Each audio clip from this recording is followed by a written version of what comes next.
All right, there we go. Sweet. Okay. Welcome back, team. Let's get down to business. Scroll. Okay. So, you guys had a big day. Let's see here. You all woke up on the 21st, got some stuff done around the Bastion, and generally attended the Council of Tal'Dorei to meet with the Council for the first time. There were some important notes to bring up, including, somewhat unsurprisingly, Lady Vexalia Vox Machina has made an astonishing recovery. She's back in action and looking as determined as ever. And you learned some things at the council meeting.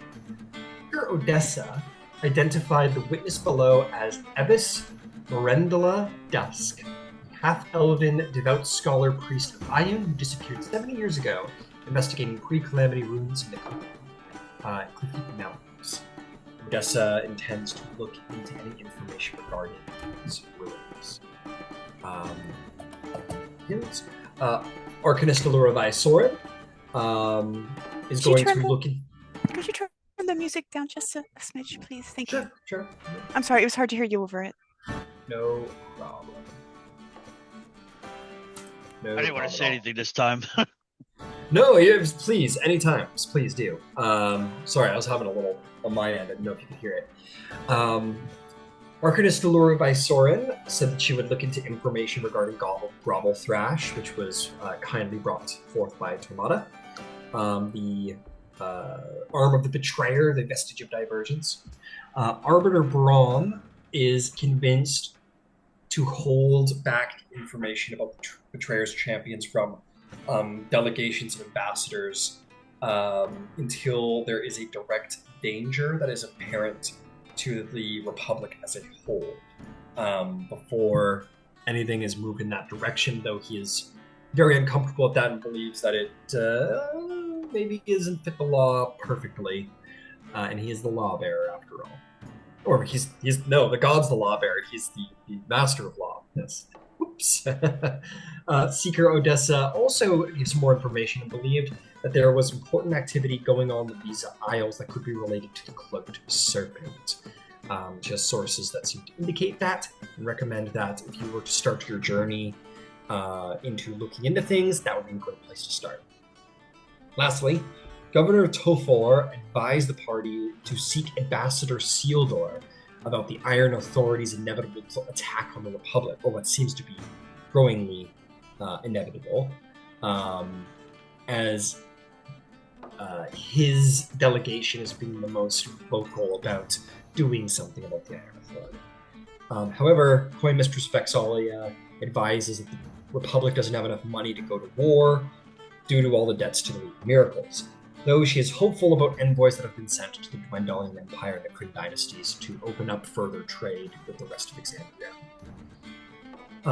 So to that, the party went off to find the best captain they know. Shirku Marine is to transport you all on the Vow of Salt to the Visa Isles as a sort of test run before taking on the much more challenging, in fact near impossible voyage into the Searing Channel to uncover a vestige of divergence that you might utilize against these champions. There was also plans to meet Qiro's family, Pirates of the Revelry, to the south of seas of Tal'Dorei to raid some Iron Authority ships, and maybe see if you can get some help from them. Ember happened to have a somewhat, perhaps not fateful meeting with Lord Estrix, who told him to seek out that pain in the ass of Freedy who got in the way of the Thordax crater delve. He admitted to being snooping a little bit through the ring. He catches things here and there. One of those was that you were headed to the Visa Isles. He just basically said, he was very rude. Maybe, repay him for his rudeness, and should he have anything interesting on him, he would be very happy to see what that may be, considering he has personal interest to do with the City of Brass and the Plane of Fire and all these things. Tormada is thinking of purchasing a helmet teleportation from Gilmore's. That's cool. Always cool. I have been shaking ever so slightly since I put the offer forward, because that is quite a boon, but one that might be very helpful considering exiting and entering the ship. Last but not least, at the beginning of the day, Drysrinn, as always, trying to hide behind, well, not as always, but recently, trying to hide behind her faith to escape the realities of what she heard of, about almost scaring herself at times about how life's kind of painful and it's a pain in the ass, and realizing that sounded a little bit too close to what the witness below was trying to put forth. She went back into fervent prayer to as a means, a defense mechanism of protecting herself from these realities. And she was shaken out of this madness by Rashkra, who went to Drysrinn and told her that that the witness below is correct. Life is suffering. There's a great deal of suffering in the world. But the question isn't whether you should or shouldn't suffer. The question is what you do once you have suffered. And what you do is you get back up and keep fighting the battle so you can win the war.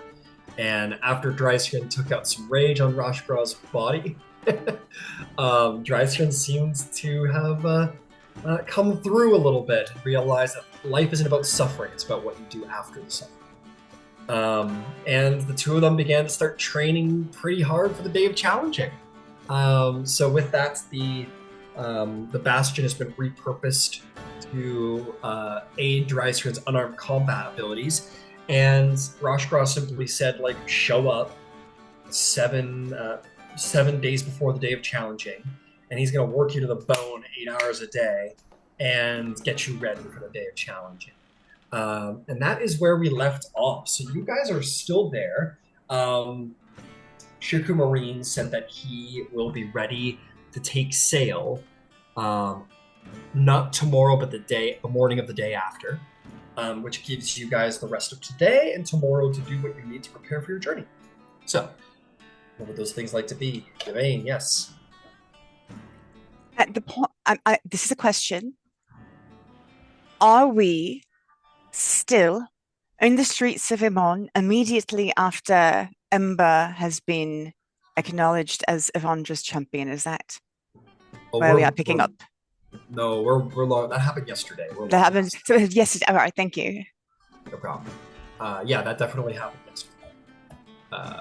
So you guys are actually, I believe, standing outside the Rousing Spark as Ember catches up with you. All right. Thank you. I wasn't sure where all the pieces fit together in the timeline. It was all very, a lot happened in a short time. A lot happened. But yes, you guys went there, hired Shirku, Ember ran into Estrix, and now you guys are kind of deciding what to do next as you stand outside the Rousing Spark. I think, and I could be wrong, I think everybody split up because that was how Tormada ended up at Gilmore's, if I'm not wrong, because Yvaine said something about going to get new clothes, and then she grabbed Bev because Bev was drunk. That's right. We are with Bev. Like, drunk Bev. That's right. Nope, you're absolutely right. You three wanted to go on a little shopping spree. Qiro and Yvaine have Bev in between them, sort of half carrying her, and we're going to get proper pirating clothes from the really lovely couturier that Ember has allowed us to work with.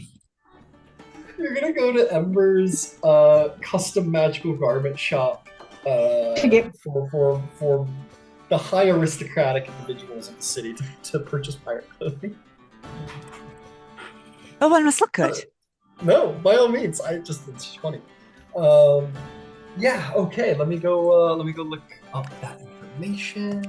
And also, they have like enchantments for like temperature control and not getting dirty or staying dry and such. Like there are good reasons to get properly tailored clothing, and we're going to have Taco Bell. Okay. If possible, and we don't have to play through this, I can roll for this if you want. I wanted before we get there, if there is somewhere that she knows that there are fur traders or somewhere where you can buy pelts, she's just gonna look for like someone that buys pelts and she just wants to buy one. There are certainly fur traders. Certainly, yes. There's absolutely fur traders. No problem. Oh, here we go. So if you want to go to a... So we'll go to the tailor first, because they probably have access to fur traders, as you say. That was the thing that I didn't know. I was like, do I have to bring my own fur? No. No. This is like Seeker, Odessa, Tal'Dorei, or Vexalia, or Gilmore. This is where like the most fashionable people in the city go to get ready for the big gala. Like this is top of the line. They've got you. Qiro still has no idea that that's what that is. She's just assuming this is where everyone goes. Do you remember the fancy? Do you remember the fancy clothes you got for Finch Day? Yeah. Yeah, these are the people who made the fancy clothes for Finch Day. I remember who that is. I didn't realize who else went here. Oh yeah. Only the fanciest go here. Only the fanciest. Okay, you guys walk in. As always, illustrious, beautiful, stately 3-story building with a grand facade, the finest silks, luxurious interior, exquisite garments all lay within. You make your way into the atelier, where the lavish showroom shows off mannequins with dresses and suits, the latest designs, spotlit, mosaic floors of ivory and ebony tiles, beautiful and relaxing. And the small army of tailors stands very politely, very ready to assist as the graceful Elindra, the finest tailor in Amon, steps forth. I'm realizing in this moment, I'm thinking Elindra is kind of like your Gilmore, your party's Gilmore at this point, because you guys keep coming in here for clothes. We're so fancy. Your guys are very fancy, and it's incredible. She comes in and says, "Oh, well," she'll definitely come up and like, "Welcome back, so nice to see." She'll go like to the, for Yvaine especially. I think she judges that that's maybe not Kiro's vibe by the look, or Beverly's, and she'll be very kind anyway. She'll give a very sort of like kind, like little, just like a little hug, Qiro, a little hug to Beverly. Like, welcome back. I see you're, well, she doesn't know Beverly. She says, "It's a pleasure to meet you as well, young lady. And welcome to you two as well. It's good to have you back, and so soon. I'm glad that you must be so satisfied with your last visit." So we spoke last time of, frankly, I need a whole wardrobe. I'm also dashing out of town, so maybe we can just start with the pieces. We're going to be at sea for quite a while, and we need to be comfortable and we need to be able to move, but it has become apparent that while we are doing these things, we should also look appropriate. So, you are amazing. I don't have it in me to micromanage you. Do work your magic. And I have a little something. Do you by any chance have any like glasses or what have you? I have a little something for my friend here. This is Beverly's first time being at a couturier, and I sort of wanted to give it like the whole girl experience. Oh, I see. Welcome. You've come. We will make sure you're right to home. So, we have both of your size measurements. It has been resetted enough to completely size. But please, come on inside. And as for you, Beverly, was it? If you'd just be so kind. And she's like, "Oh, okay, sure." Just kind of whisked away up onto the little plenty half-moon mirrors, and they start. They just sort of like start unbuckling all the armor off. She's like, she's going red, and it's like, he goes, "Oh, darling, it's going to be all right." And then I start sizing her, with just with her like normal clothing underneath, and just size her up properly. And she's all like, "Never been touched this much by this many people all at once." I did the same thing the first time they did it to me. And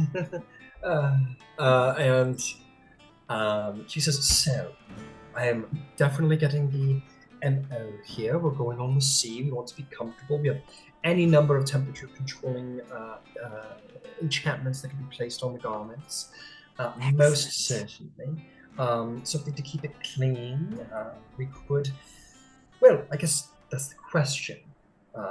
Cleanliness is always okay. Very well. Now we must proceed to the most important portion. I can handle the enchantments, but the question for both of you is what do we want? What do we want to look like? Are we talking? I hear you want flexibility or ability to move, but give me some aesthetics here. Give me some maybe a color to work with. Give me do you want pants? Do you want something a little bit more dressed? Do you want something? What are we talking about here? And she'll like snap her fingers, and all the mannequins are going to just like whoosh, animate, and on their four legs just like walk through a door, and a new set of mannequins with new outfits are going to walk out and file themselves around the room and show off outfits that are indeed more sort of Clovis Concord, a little bit more seafarer. And she says, the Clovis Concord is always a wonderful source of inspiration for sailors. Is that something what we're looking for? A little bit more Clovis Concord. And Yvaine will kind of nod. So I've been really into the corseting lately with the more flowing the flowing blousing arms, like in a maybe a 3/4 sleeve sort of thing. I've seen you've done that. It's just been really wonderful. I love to wear a skirt, and I've had good luck wearing skirt hikes. And like the skirt hike is like it's kind of like a belt that you sit, but it's got D rings on either side, so you can pull it up, and you can either lift it up, or you can conversely convert a skirt into pants with it. So it kind of makes a single skirt or a couple of skirts a couple different outfits, depending on how you need to be moving. Very well. Okay, 3/4 sleeves. It sounds like you have a very clear vision in mind, and I think I know what you're going for. We can make this happen. Is there? Oh, yes. Also, if you're inspired in a certain way, and it's not that, like, again, you're the artist. I trust you completely. Very well. I can work with this. I can absolutely work with this. And for you, Miss Qiro, I am always partial to pants. Linens are really wonderful. I wouldn't mind being in beige and canvas again. I'm not gonna lie. There was one thing I wanted to know if you could do though. Not too long ago, actually, the last time we were in your outfits at the Ascension, a lot of the clerics and the paladins of Bahamut had a little, and I asked Finch about it. I think they called it a talberd, but it was a little strip of fabric that was laying in front of them, and it had the symbol of Bahamut on the very bottom. I wondered if you could do something like that with a different symbol on it. Okay, let me see here. Okay, I think I see what you mean. I understand the representative sort of over the armor sash sort of goes down like right the center between the leg. Yes. Is that what you're? Excellent. Okay, yes. What's the symbol here? It's not a symbol of any major god. And she'll kind of ask if she has like a piece of paper or something to draw it on so she can draw it, but she'll kind of explain what she's drawing as she draws it. And she'll kind of say it's a crescent moon, and then at the bottom of the moon there she'll draw like it'll look like a little wolf figure, and it'll just look like it's howling up at whatever the top of the moon is. Very interesting. Magnificent. Can be done. Okay. Excellent. Lots to work with. And Beverly, dear, what would you like? Something for the sea? Oh, goodness. It's going to be so... with heavy armor. And she goes, oh, I'm really fine. I've got heavy armor. I've got plate. I can't Bev, you're gonna overheat in 5 minutes. Yeah. Also, Bev, you're not always going to be wearing your armor, right? Like, you're not just a suit of armor. You usually get some clothes to have fun in. No, I suppose not. I try and wear it whenever I can. You never know when something bad's gonna happen. I promise you, the majority of pirating is sitting around on a ship waiting for things to happen. In the sun, you'll cook. Okay. It's just everything seems very expensive. I know. She goes, oh, it is, dear. It's all very expensive. Yvaine will look right at Beverly. I'm sorry. Have you not been getting paid? Oh no! I've definitely been getting paid. My love, beloved, my sweet Beverly's sweet angel. Like in the corner, a little like this. All the tailors are around you. My sweet angel of a paladin. It is not a sin to spend money on yourself. It's not a crime to buy clothes that make you feel however you want to feel. Maybe you want to feel perky. Maybe you want to feel handsome or swanky or lovely, right? But trust me when I tell you, when you put these clothes on, you're going to have feelings. So, like, if you could put a set of clothes on that made you feel a certain way, how would you like to feel? She kind of looks around the room. Like I'm not gonna get in trouble if I wear it. Honestly. Bev, they're clothes you'll use. They're clothes you'll need. It's not bad. You're spending some money on something that you actually do need. Like if you were to buy a new suit of armor, or if you needed to replace a shield. I want to know who's giving you problems for wearing clothes. No, nobody's giving me problems for wearing clothes. I don't know. I just, as a paladin, I just kind of wear armor everywhere. I haven't really had to. Nobody's giving me problems. I just don't think a lot about clothes. I guess. Would you come here? Come here, my love. Come here. And she's going to put her arm around her and would you look at yourself? Okay. You are beautiful.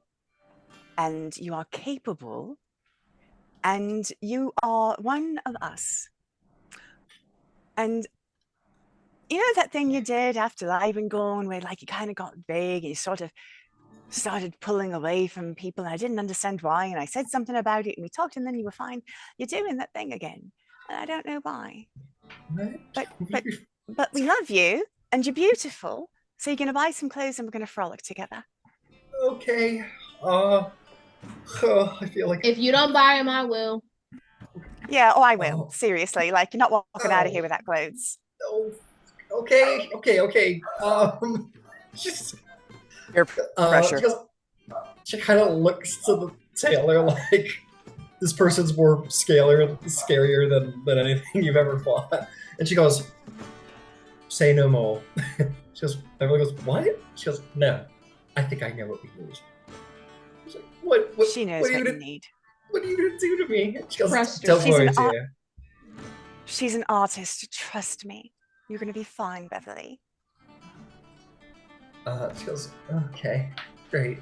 And besides, if anything does happen, you're not the only one wearing armor. And I realize that this is a really redundant statement to say, well, I have a concussion, but you're not the only one that can take a hit. Okay. Sure. And with that, you're all whisked away to the second floor. I always have it happen in the first floor, but whatever. They go to the second floor where you guys are kind of taken to your own rooms. Each one of you is put in a room, and they're like, "Oh no, Beverly, you're gonna be in this room." And it basically sends her to like the Serenity dressing room. And you two get, I don't know, it just sends you off. With 360-degree mirrors, both of you, or all three of you, are going to have like 3 or 4 different tailors who are working with you and like putting like fabrics with different colors like up to your up to your face to like judge the skin tone and how it matches, and taking notes and doing writing and whatever. They start working away, running up and down from the 3rd floor down to the 2nd floor, and amazing. And after a bit of time, she's going to say, "Okay, everything's looking very good. Now, I have a final question for all of you. Is there anything, your ventures, this much I know, is there any, dare I ask, trophies, special items you might have, feathers, scales, claws, anything you might have taken from some great creature you may have slain, something to mark your adventuring power?" Oh yeah, absolutely. Well, I think this being sort of Clovis Concord inspired, I can really work with anything, but feathers. Feathers would be good. If you have, just let me know what you have, and I can integrate them into the garment. I do. I shall need to run and get them. And we also have a ton of like dragon scales, although that's probably not something you can work into clothing. Oh, I can work it in, but just be aware it will be purely aesthetic. Well, we'd only need 1 or 2, however many you would want to do it, or none at all, whatever you choose. Nothing that will ruin your set. Of course.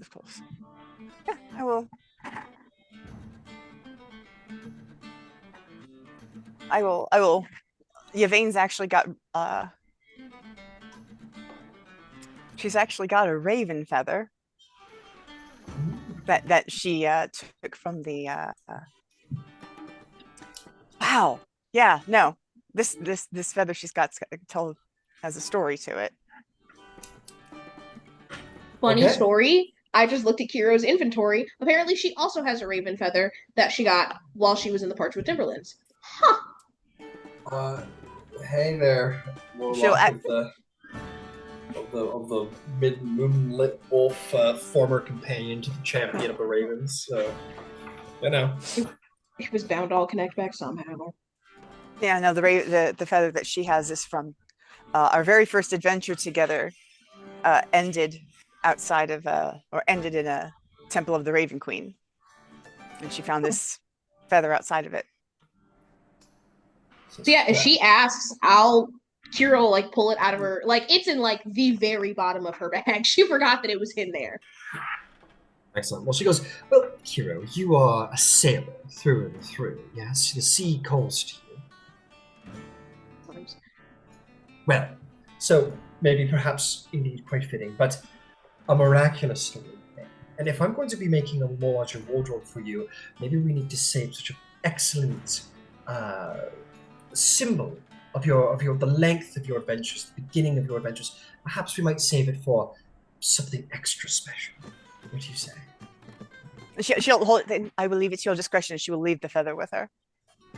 She's like, "Oh, no. You must keep it. You simply must.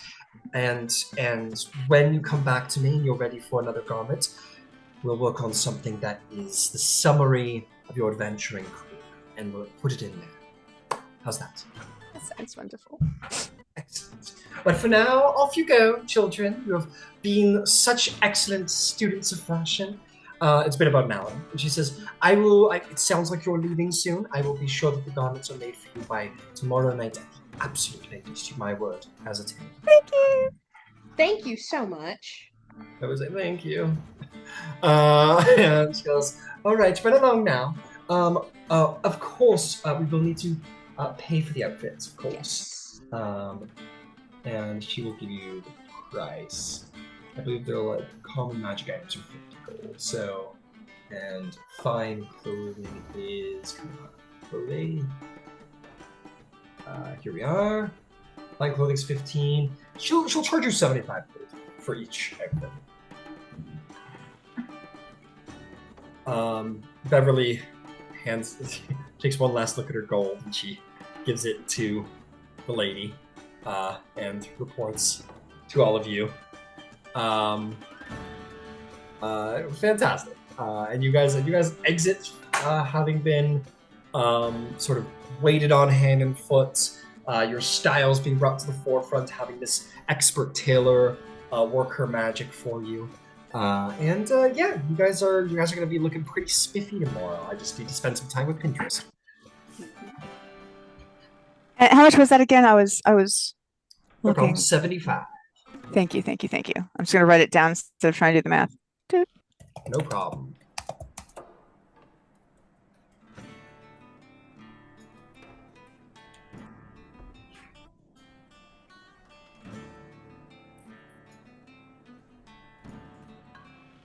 I suppose we should probably just walk back now. Yep. Oh, I was going to say, Yes. while we were on the way back, because you'll have to remind me if this is the way that it happened. I'm trying to remember when we were in the tavern, because Qiro mentioned something about getting a message to her mom quickly. Somebody said something about sleep, and she was like, "Wait, what?" Sleep? So, well, because somebody was like, "Does she?" And it was Ember I and Yvaine get it, talking, I get it. and so I didn't know who it was. I get it. I can respond.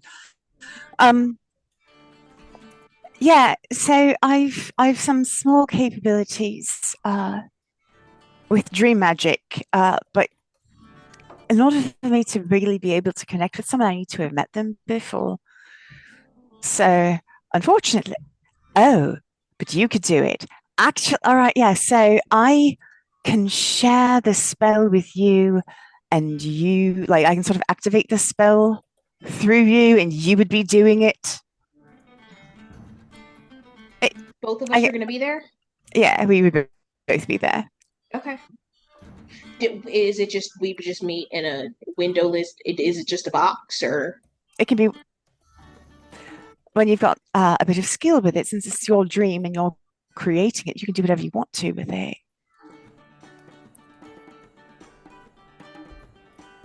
Okay. Yeah, the dream space you just sort of make up as you go along. It can be a memory or something. I imagine it could be something purely made up. I'm really sort of new at this kind of magic, but that's what he was talking about. Do you need to know if I choose a memory? Do you need to know it? To be honest with you, I think if I just sort of connect with you, you would be the one doing, sort of leading things through. Okay. Like I have to be there to cast the spell, but in the dream, I won't be there with you. Okay. But yeah, actually, that would work. You'd have asked me 2 weeks ago how long I thought it'd be before I saw my mom again. I'd tell you never.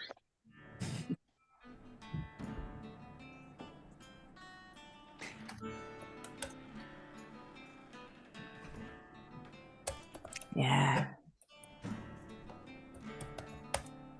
Like I said, she's not the best person.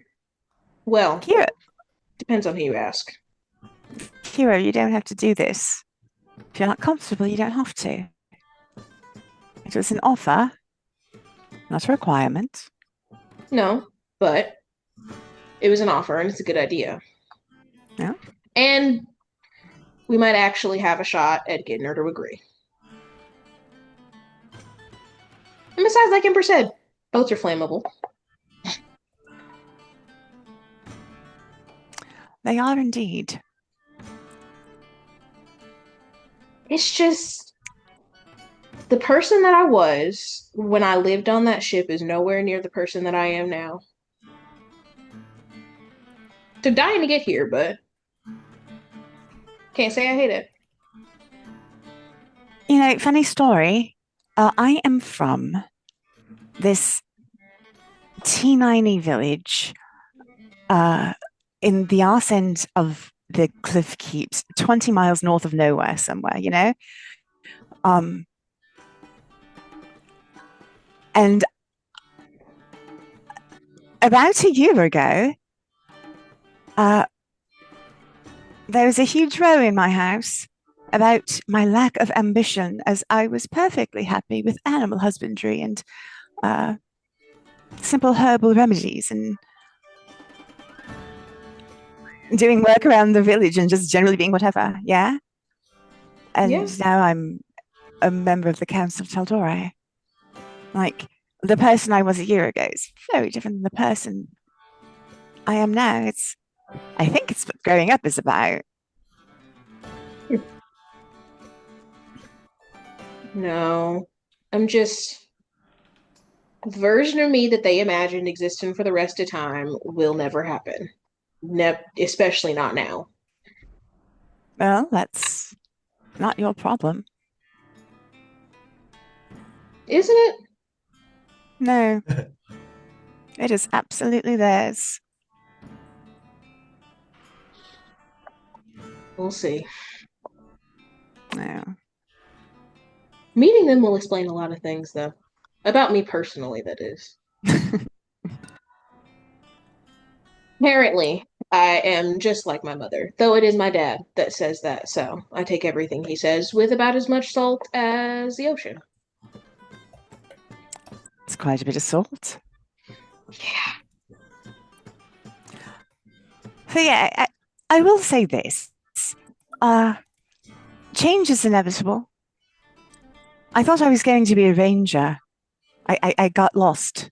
I met these people because I got lost, Qiro. I got lost trying to find my way to Whitestone. I literally failed my ranger's examination. That is how I came to be a member of the Aurora Concordant, as a failure of the highest order. But while I may be a failed druid, or I may be a failed ranger, I'm a decent druid. So If she'll, you can, she'll. I was gonna say, if you can teleport us through trees, I'd say that's more than decent. Close. I'm so close. But it's complicated magic. Oh my god. So the first time I saw that spell was actually in a dream. It's crazy. What dreams do you have? Well, it depends on who I'm trying to talk to. Or what asshole entity is deciding to affect them. There's always that.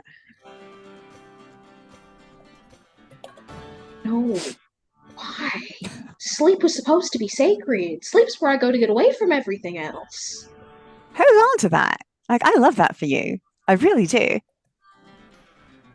It's wonderful.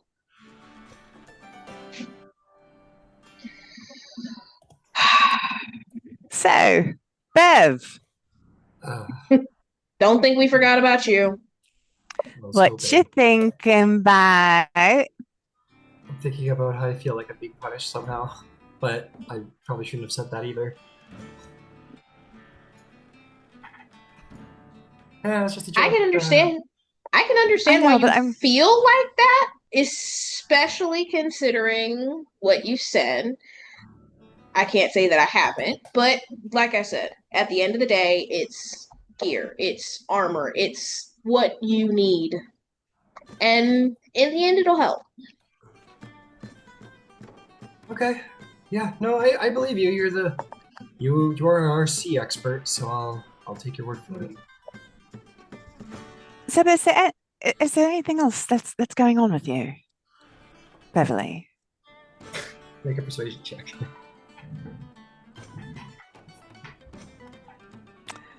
Real quick, I haven't rolled my cosmic omen, so I'm gonna do that real quick.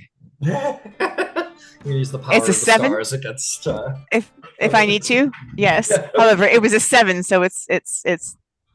I won't be using that one. I'll have to use the Astromancer thingy.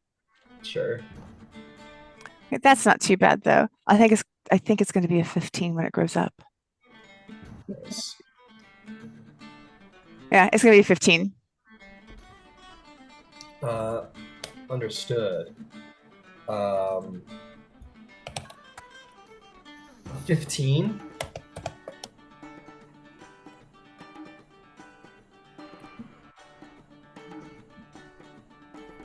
She goes, is there anything going on with me? Oh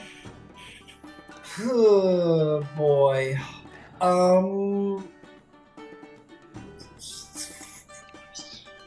Yeah. Oh, Yeah, I should probably, yeah. talk Be to upfront. us. Okay. She has the look of someone who looks like they're gonna throw up about whatever it is they're about to say. If we're walking, can I like look and try to find like even if it's like a tree or something, like somewhere where we can sit down so we're not walking in the middle of the street having this conversation? Sure, yeah, you're like, oh, hang on a second, like right over here. Yeah, And as you're walking, there's plenty of beautiful places to sit in the lawn. There's the waterways and whatnot. So undoubtedly you find a park or a nice waterway to sit by. So absolutely. Sits down. Okay. Qiro, you remember when we were grocery shopping after Drysrinn beat up the old man? The first time? I do. That was the first time I questioned my faith. There was a second.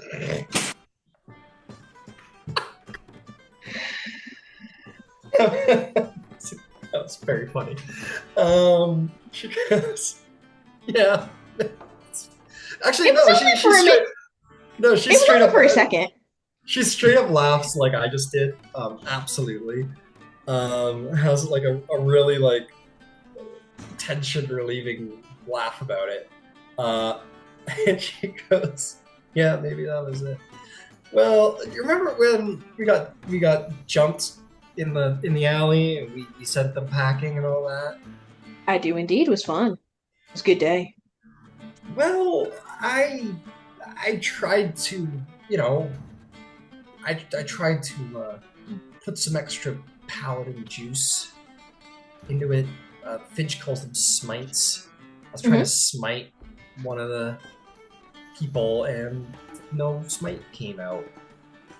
And I haven't been able to cast any paladin spells, anything. And I think Bahamut's mad at me for some reason. And I can't. All right. I can't paladin, and I'm a failure. No, okay. Far so from no, it. that's absolutely not what I'm hearing, right? So Well, I can't paladin. I can't paladin. I can't be just paladin because if I you paladin. because you can't cast spells doesn't mean you can't paladin, and it doesn't mean that you're not one. Actually, have you gone to the temple and spoken to Bahamut? Have you spoken to like a priest?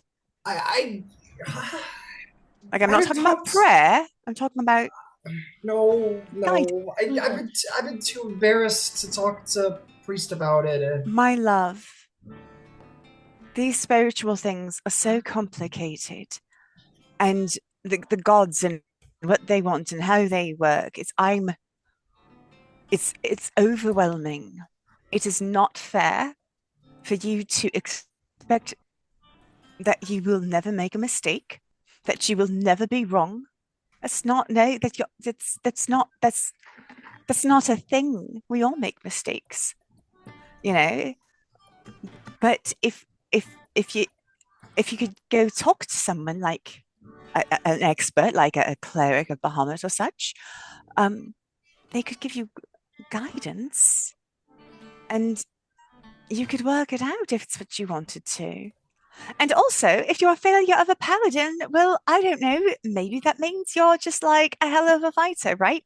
I was a terrible ranger. If you're a failure of a paladin, you're still Beverly. Yeah, like...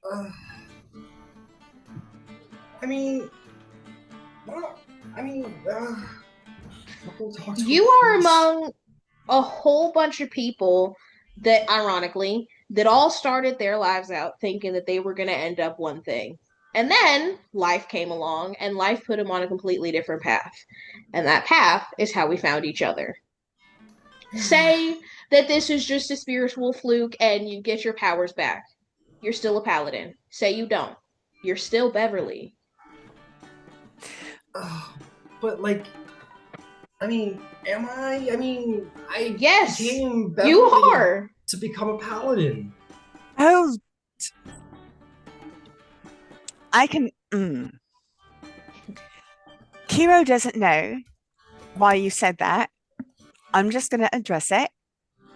Yeah. It doesn't matter. It's on the outside. You're you. You are always you.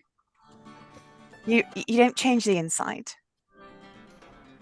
Now, I have a more difficult question for you, and you don't have to answer it, not out loud, but I want you to consider it.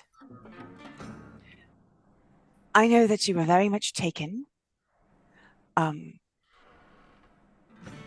when you became a squire.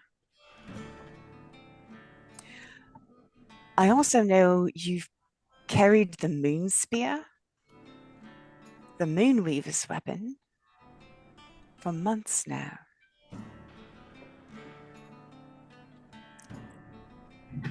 Oh, boy. And you are pretty connected to that weapon. Do you think I have to get rid of it? No, I don't. The question I'm asking you is, do you feel a connection to the Moonweaver? Oh, man. I have been thinking about, other gods lately. And Yvaine just kind of nods.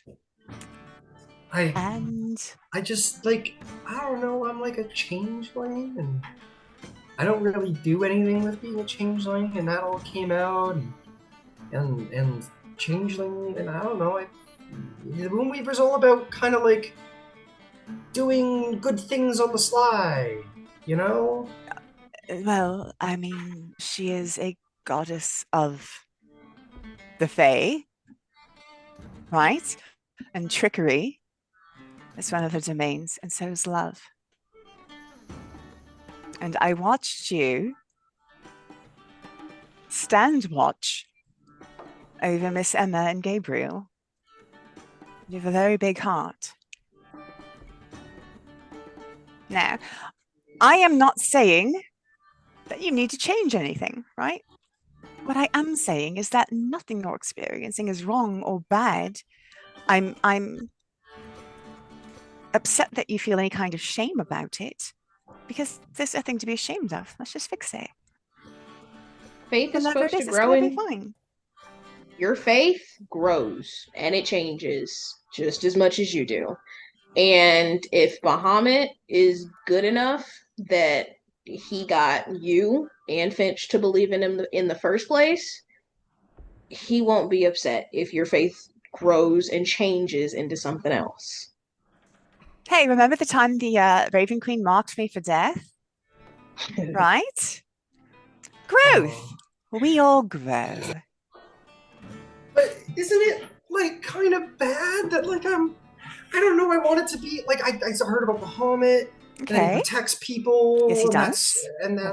And I thought that was, and I still do think that's really cool to protect people.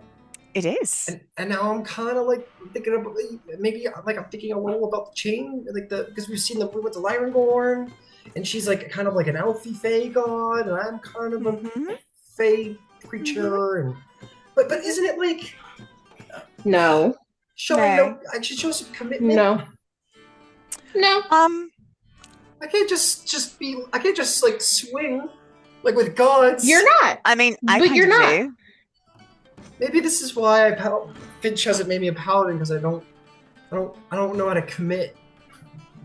No. Finch not making you a paladin has nothing to do with that. Yeah, Finch. So we all love Finch, and I'm going to say this as gently as I know how, but Finch is Finch, right? And then there's us. And Finch, while having a glorious heart, Finch doesn't really see the difference between Finch and us. Finch sees things more like, we're here. Yeah? So Finch's measuring stick is, Finch skewed. And I can't help with that, honestly. You just sort of have to accept that. the way they do things is to a standard that we will all aspire. Okay. And Finch not making you a paladin has nothing to do with how Finch feels about you or how the rest of us feel about you. Okay. So maybe Sheku is a paladin of the Moonweaver. Beverly, why don't you go talk to him? I didn't know he's a paladin of the Moonweaver? You told me he was a paladin of the Stormlord. No, he's a paladin of the Moonweaver. Okay. Oh man, I feel like I'm cheating on Bahamut. No. Look, I love Bahamut, but I'm not necessarily called to serve him. I revere him dearly, but could you imagine me joining his clergy? He'd be like, oh my god, this one. Could you imagine? Like, he wants me nowhere near any temple of his. With good reason. We cannot. It is listen. It is important that there are Andergards in the world. Yes, but we cannot all be Andergards. And it is okay if you are not an Andergard. I am not an Andergard either. Oh, okay. I want to live up to Finch's standards. Oh, but if I join the Moonweaver, then I can't be a knight, and I want to be a knight. Why can't you be a knight? I'm sorry. They don't do knights, do they? Are there any Are there any knights for the Moonweaver? I feel like there was a whole fighting force in Livengorn. I'm sure there were knights. There was a knight. There was absolutely a knight commander. And I'm sure that Singorn also has paladins. Like, yes, of course. There must be. So let's go find Sheku. Okay. Yeah. We're gonna be spending a lot of time together. I can let him do his thing, and maybe I'll talk to him on the ship. Maybe. Right. So, what will happen if we don't sort of babysit this is that you're going to be like, oh, and you're going to feel bad, and you'll eventually do it, and then you'll feel a whole lot better. But if you were to do it, say, nowish, then you would feel a whole lot better sooner. Oh. Can I think about it? Absolutely. Why don't you think about it when we're on our way to the spark and she's going to grab one arm? I was going to say, she'll grab her hand and pull her up. And then after she has Bev up, she'll kind of look at her and say, you're not Finch. You won't ever be Finch. You will be Bev. Be her. And then she'll kind of let go and walk away. Am I? And you walk away and leave her head spinning, but certainly not as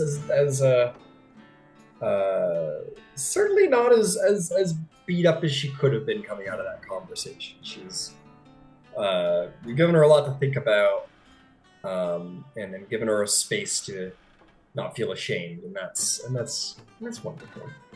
She's been pulling away from us, and that's been making me super sad. Yeah, she's been a little ashamed of herself.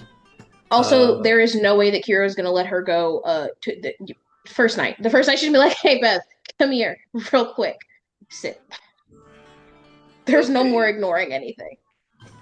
Okay. We'll get back to Beth's stuff, but good job. You two could have inspiration for being good friends. Thank you. For being such great friends. Now, we'll swing around here at this point. We'll tell you what. So we'll say, Ember, you kind of catch up with Drysrinn, and I'll say, Tormada, what was your plan? You said you were going to go back and find the party, right? Correct. All right, so we'll say as Ember's finishing up with Estrix, you will have been referred to the Spark. This bar by the various people who work at the Bastion, basically say, oh yeah, if they're not here, they're probably there. So you head over here, and at this time, you walk into this very nice tavern where there's lots of adventurers, out of work mercenary mages, sailors, shady types, kind types, all types. And you also see adventurers, and some of those adventurers are a beat-up-looking Drysrinn, the beat-up-looking old hobgoblin, and Ember at the bar with a very well-to-do looking gentleman with red hair, who is the two of them are parting ways. And Ember, you can see Tormada, and so can you, Drysrinn. Welcome. He'll nod. He'll look at Drysrinn. Are you better? In one way, in the other, ow. we have a medicine for that. He'll look at the hobgoblin. Oh, was that the medicine? Who knew that cure to suffering is more suffering? True. Apparently, and Ember will set down 2 shot glasses. Apparently, you did. He looks over at you, Drysrinn, with a smug look of like, hear that. And he'll definitely just, because he clearly looks like he got healed by Yvaine, but he clearly looks like him and Drysrinn got into a fight. Well, that was the fun part. Is he didn't hit her at all, so she's at full health. But all of her key points are gone. She's used channel divinity. Like, she's tired.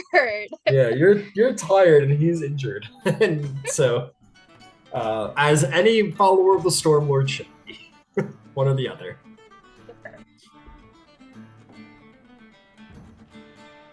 Well, it's good to see that you're back on your feet and mending. Sorry you got beat up.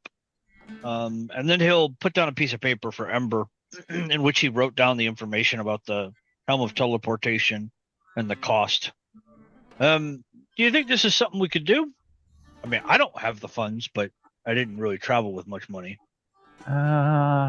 Is it something that we can beg, borrow, or steal? And for those of us suffering from feeble memory syndrome, it was $4,000 for the helmet. It was rare, so that sounds correct. Yes, I'll go double check that. 5 total with the transmutation. Right, 5 with the the magical transmutation. It could be done. Well, because then I also know above table. I know that Carmen said something. Well, Yvaine said something, but also Qiro said something about if you need to, we can kick some money into that. I know that Qiro can. I don't know if Yvaine still can.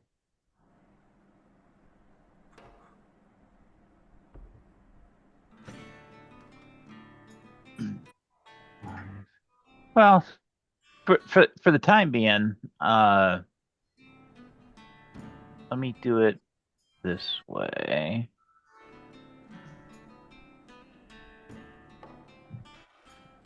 I mean, he'll explain to you what it is and what it does and how it will benefit the group. Oh, I understand the utility. That's not a problem. And Ember will fish around in his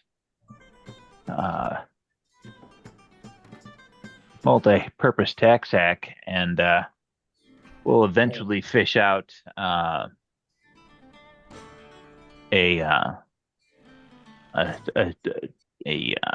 coin purse, and will he'll start counting it out, and then he'll shake his head and he'll put it all back in, and then he'll start counting it out again, and then he'll pull the string closed, and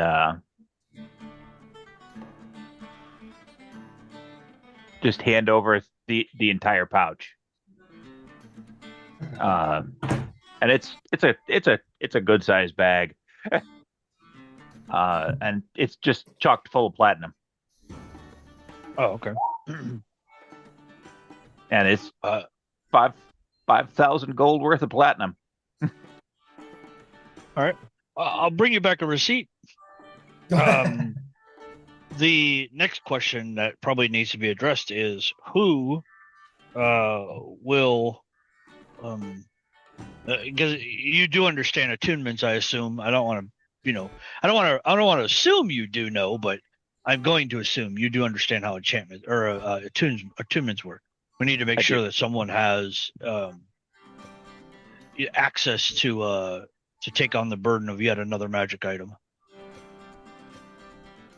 I'm certain that one of our membership can, and they'll look and say, "Can you?" Oh yeah, oh yes, I can. But I didn't want to presume that you all were just going to hand me a bunch of money and then a magic item that I could run off with. We'd be able to find you. Oh yeah, maybe. Not like I go very far. Okay, excellent. Let me go get this. I think I have an idea in mind. You'll be here in about an hour? Absolutely. I've got to make a short run out, but and he'll look over at Bev and her hobgoblin companion.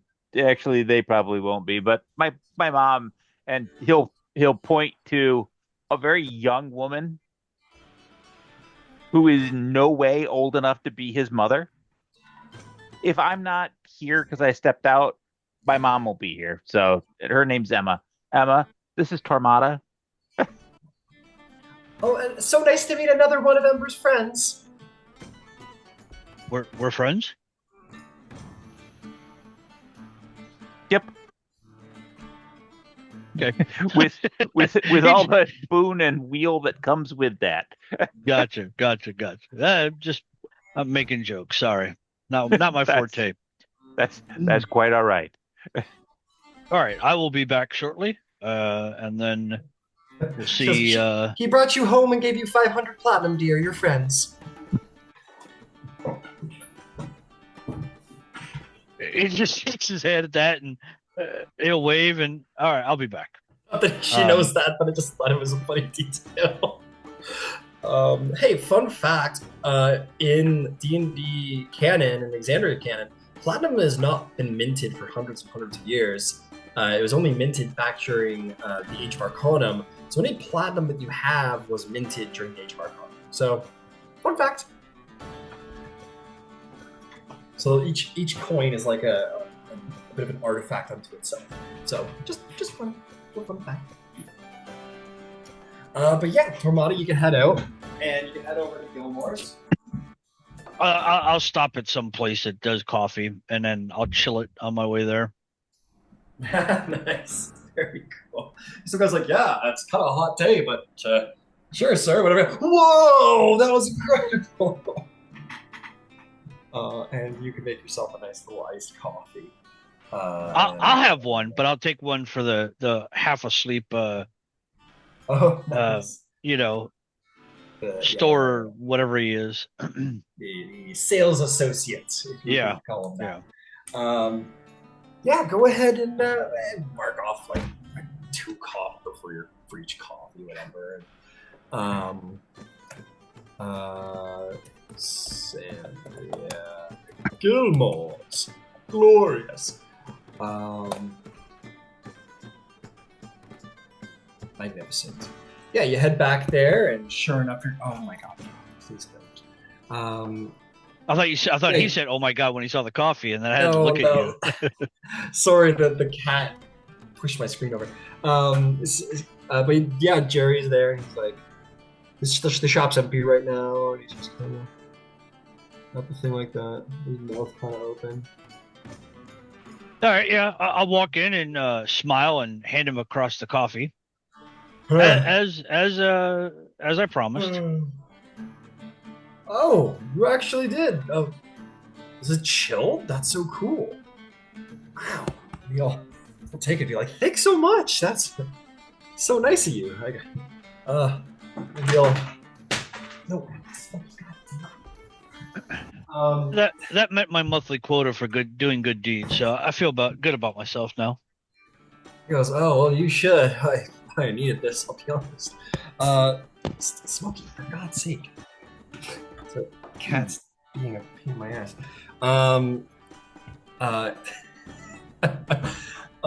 He goes, yeah, no, absolutely. What can I do for you?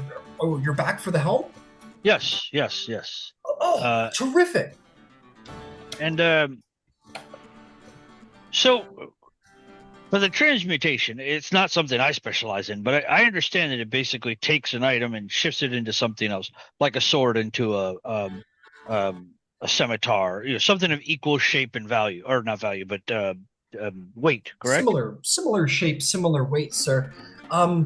Frankly, anyone who's proficient with Arcana can do it. It's not a difficult process. It's just a little, sometimes, depending on the item, a little costly. But it does destroy the original item and puts it into a new physical item. So whatever you want us to put it into, let us know. We have plenty of suppliers who work in armors, clothing, hatting, all these things, and we'll have it made to your specifications. And like I said, the original item will be destroyed, but the enchantment will find itself into the new item. Well, I have an idea. I'm Okay. wondering if you could, if it could be done. And he will, as soon as my character sheet pops up, so I can look at it. He will, roughly sketch out an idea, and then use a little prestidigitation to make it. That's what I was looking for. Minor illusion. He'll minor illusion what he wants it to look like, which I've already shared with the party. I think we should make that hat look like.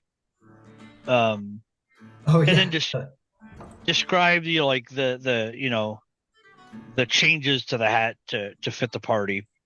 But you think you could do this?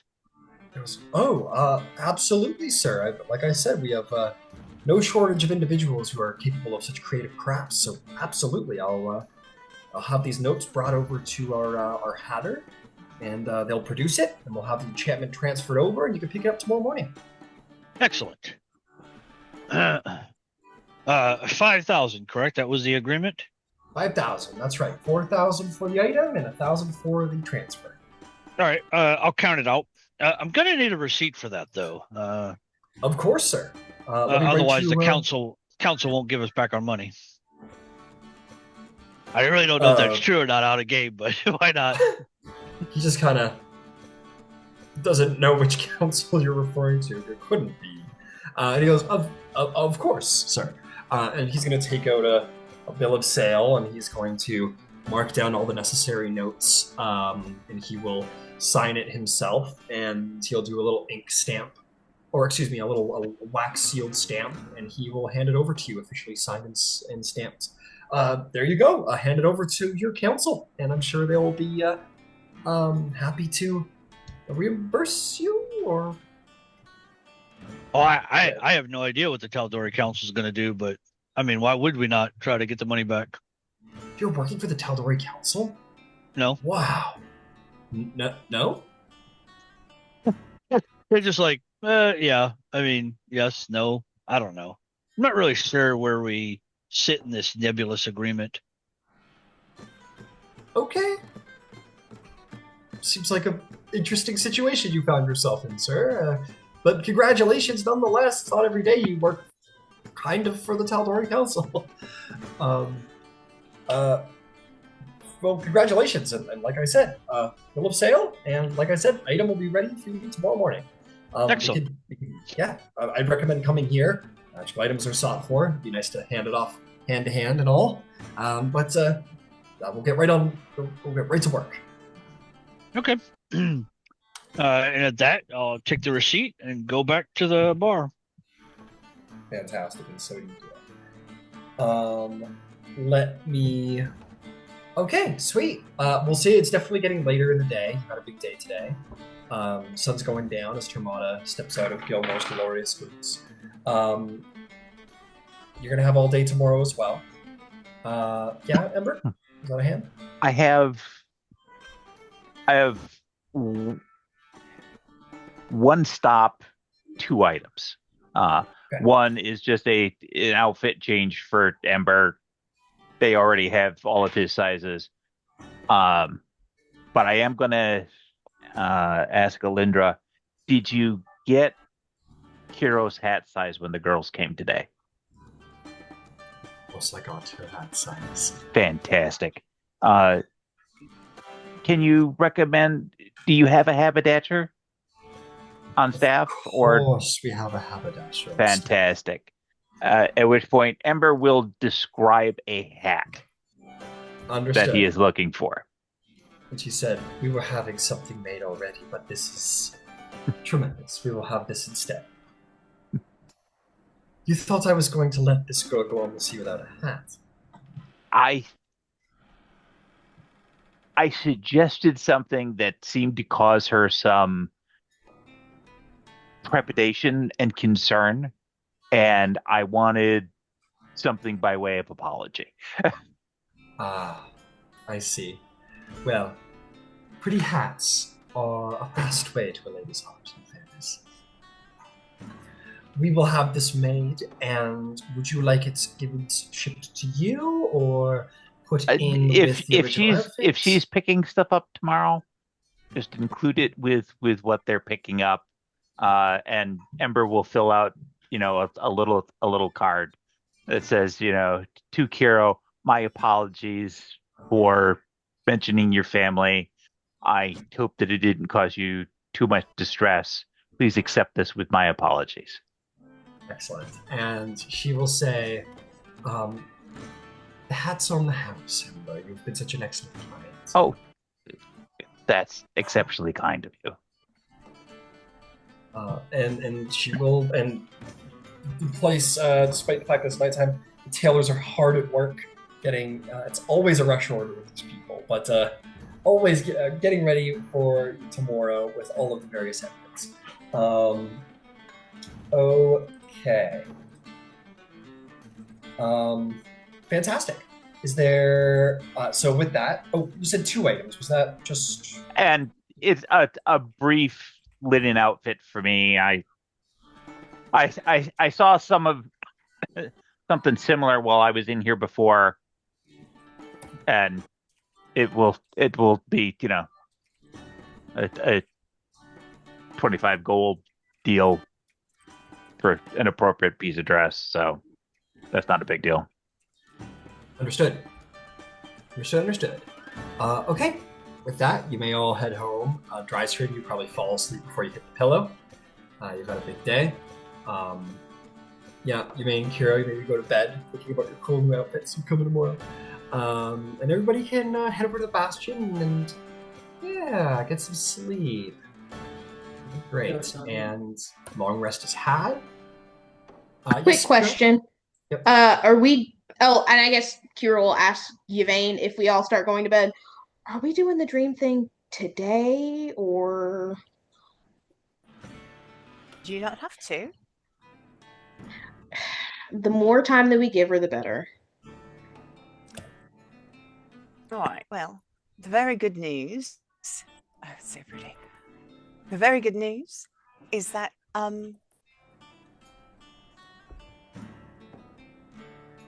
it's not actually that difficult. So I'm going to cast a couple of spells. I'm going to suggest that, do you know... So time is weird. It's not the same time it is where we are everywhere in the world. Right. And the sun isn't always in the same place in the world. Right. And the spell will only work if she is also asleep. So we do have to do it. Okay. It's only, we have to make sure that we do it at a time that she would be sleeping. So I will let you decide when that is, and we can do the spell then. Above table question, Ryan, that actually is a really good question, because between going from the Lucidian Ocean to Wildmount, and then going from Wildmount to Tal'Dorei, and then going from like Whitestone to Amon, would she even like would she remember about how far the time difference was? Because she still had to sail, like, she was sailing backwards. So she would have experienced a time difference at some point. It's just been so long that would her body even still remember like about how long that would be? Because she wasn't looking at a clock. Absolutely. So we're gonna be a little loose about that because you're absolutely right. Wildmount is on the other side of the world. So I would say as you're going to bed right now, they're probably up and doing stuff. Okay. So yeah. But I'll be fair because you probably would have considered this beforehand. I'll say that as you're coming in for the night, like at dinner or whatever, you think you're gonna be able to catch them before they wake up. Okay. But you'll be like maybe an hour or so before they get up. Then yeah, like if she is still able to gauge how much time has passed, and she'd let Yvaine know whenever she think, because she knows her parents' routines. That's ingrained to her. She knows that. She just doesn't know if the time that she's thinking of is the time that it actually is there. If I may simplify, we don't have to retcon it. We just simply do it Yeah, we can do it we can do it the next day. If, should we do it in the morning? I'll let you choose when, but yeah. So that works for me. Well, I just had a question because, me as the player, I was like, wait, would she know what time that was? Because her life wasn't operated by clock. She just went by what time of day she thought it was. And Yvaine only has the vaguest sense of she knows there's a difference, but she couldn't describe a time change to you. As a ship's navigator, I absolutely would guarantee you that Qiro would know. Perfect. Because all of the with two moons, I guarantee you the tides are really complex. Okay. Oh yeah. Here. Holy shit. So yeah. Okay. you have charts. There are charts for those things. So then don't even worry about it. I'll just wait till tomorrow. So then we can go to sleep and everything. That even works better. Can drink the rest of that day. Yeah, and it's fair. Like you can get up tomorrow and probably cast in the middle of the day. Yeah. Okay. Okay.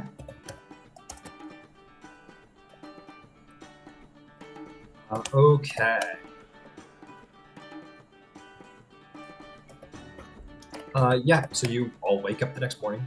Long rest had. Excellent. So you got one day to prep some stuff. Tormada, you got a little thing to pick up. There's also going to be a message from delivered by some grizzled looking sailor kind of dude. And it is from the captain of the Bow of Salt. If anyone would wish, he has been contacted by an interested party that you might like to meet. He names a dock to come meet him at this morning. Well, I'm happy to go. Let's Yeah. Let's go. Okie dokie. You guys make your way to the end of the pier here, and you do indeed find Shirkumarine. And he goes, "Hello, my friends. Welcome. It is good to see you. Up so early. You ready for the voyage tomorrow? Getting ready for the voyage tomorrow?" Absolutely. Magnificent. Well, I will not make you wait any longer. Right this way, I have someone you might want to meet. And he is going to take you to the end of the dock, where you see this dressed in a nice enough outfit, kind of middle of the road, but nice. An older half-orc individual. You know what? Not unlike the mini that I put before you. Maybe the outfit isn't as eccentric, but as far as like the gray beard goes, like he's definitely an older half-orc man. And Shirku will say, "Allow me to introduce to you archaeologist Jolan Vor, the only man who has ever been to the Visa Isles, found anything worth talking about, and came back alive." I suddenly want to buy this man a drink. He says, "Well, there you go." He'll look at the half-orc and says, "That is all I have to do." And he goes, well, thank you, sir. Very well. Absolutely. If you haven't had breakfast, I'd be happy to purchase you all breakfast and outline my proposal for your voyage, if you would have the time. We would be thrilled. Have you been to the Rousing Spark?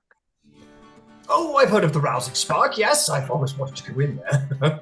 Well, by all means, breakfast is on me. Oh, too kind, sir. Too kind. Capital. And he will follow you all down, and there'll be introductions where he'll say, archaeologist Jordan Ford. Hello, pleasure to meet you, Yvaine and Tormada. Anybody who's there. And y'all go to the Rousing Spark and sit down, get a meal, call it 3. Your mom gives you a deal. It's called 3 silver a meal, remember? You sit down, have a nice little breakfast, and Joman Vor is going to say, "So, I will not keep you in suspense. Allow me to tell you who I am and why it might be good to bring me along." Well, you should know I am I like to consider myself to be an accomplished Ammonian archaeologist. I have discovered many things over time, worked closely with the Alabaster Lyceum here in Ammon for research and findings and so on.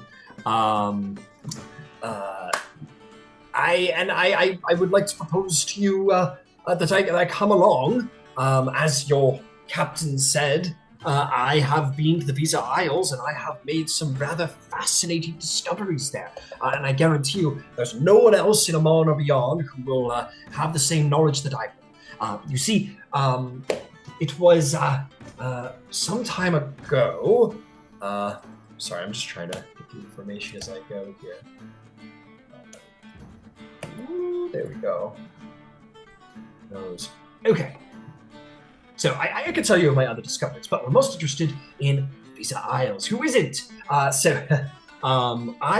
traveled with an expedition quite a couple decades ago to the Visa Isles. Now, most people who go there say that there's all manner of rumors surrounding the Visa Isles, and I will not bore you with these. But I was the leader of an expedition that had made quite a discovery there. The unfortunate part is that when I returned to tell everyone of my discovery, the Chroma Conclave had decided on them all. So, naturally, any future interest was quickly evaporated. Yes, but anyway, I'm still very hard at work creating proposals for expeditions to the Visa Isles, and while I was there, I actually discovered the long-lost ruins of Voskris. If anyone, just as before he continues, just for fun, to see if no, none of you know this. this is really out there. And he says, it's okay. These are very ancient history. So, back in the Age of Arcanum, there was a great serpent folk empire. Men who are part man, part snake. And they had a magnificent empire, just astounding. And the capital of this empire was Voskris, which is there on the Visa Isles. I actually happened to have found the secret entrance to the ruins and ventured within. I've seen it with my own eyes and the wonders there. Fantastic. Of course, I didn't have as great enough a crew as I wanted, and some rather terrible things actually happened, but I managed to get back alive, and I've never been able to be back since to fully uncover this miraculous Age of Arcanum discovery.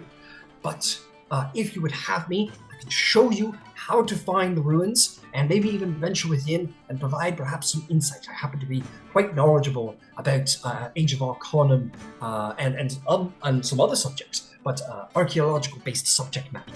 So I might be able to provide some aid if you would be willing to take me along with you.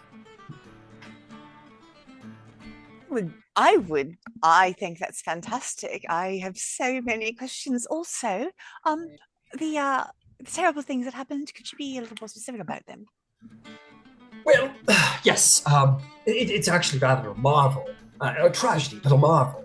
You see, when we went into the ruins, we encountered this strange chamber where there were these magical alcoves that were bathed in some kind of advanced archaic magics, you see. And within them were these serpent folk individuals. They were frozen in time or fallen asleep, but they were clearly being kept alive and asleep by magic. I had never seen such magic in all my life. A hibernation. I've come to the conclusion it was a hibernative state that ever being brought upon. You see, serpent folk are not cold-blooded, but they're certainly inclined towards that way, and perhaps some power of chiromancy managed to keep them in a sort of pickled state, kept them alive for a very long time. And while we were there, one member of my expedition accidentally set off some kind of magical reaction, and these magical enchantments turned off, and the ancient Volscaris serpent folk awakened. I'm not sure how many, but certainly a couple, enough to have rendered my expedition shorter in number than before. A great tragedy. But these things happen, and well, the people were all informed. But anyway, it's a miraculous discovery. We were lucky enough that we managed to get away. They seemed groggy by the awakening, and the stasis had been infused and such, and it gave us an opportunity to escape. But they were magnificent beings. They were huge, 12 feet tall, snake heads, serpent legs, incredible.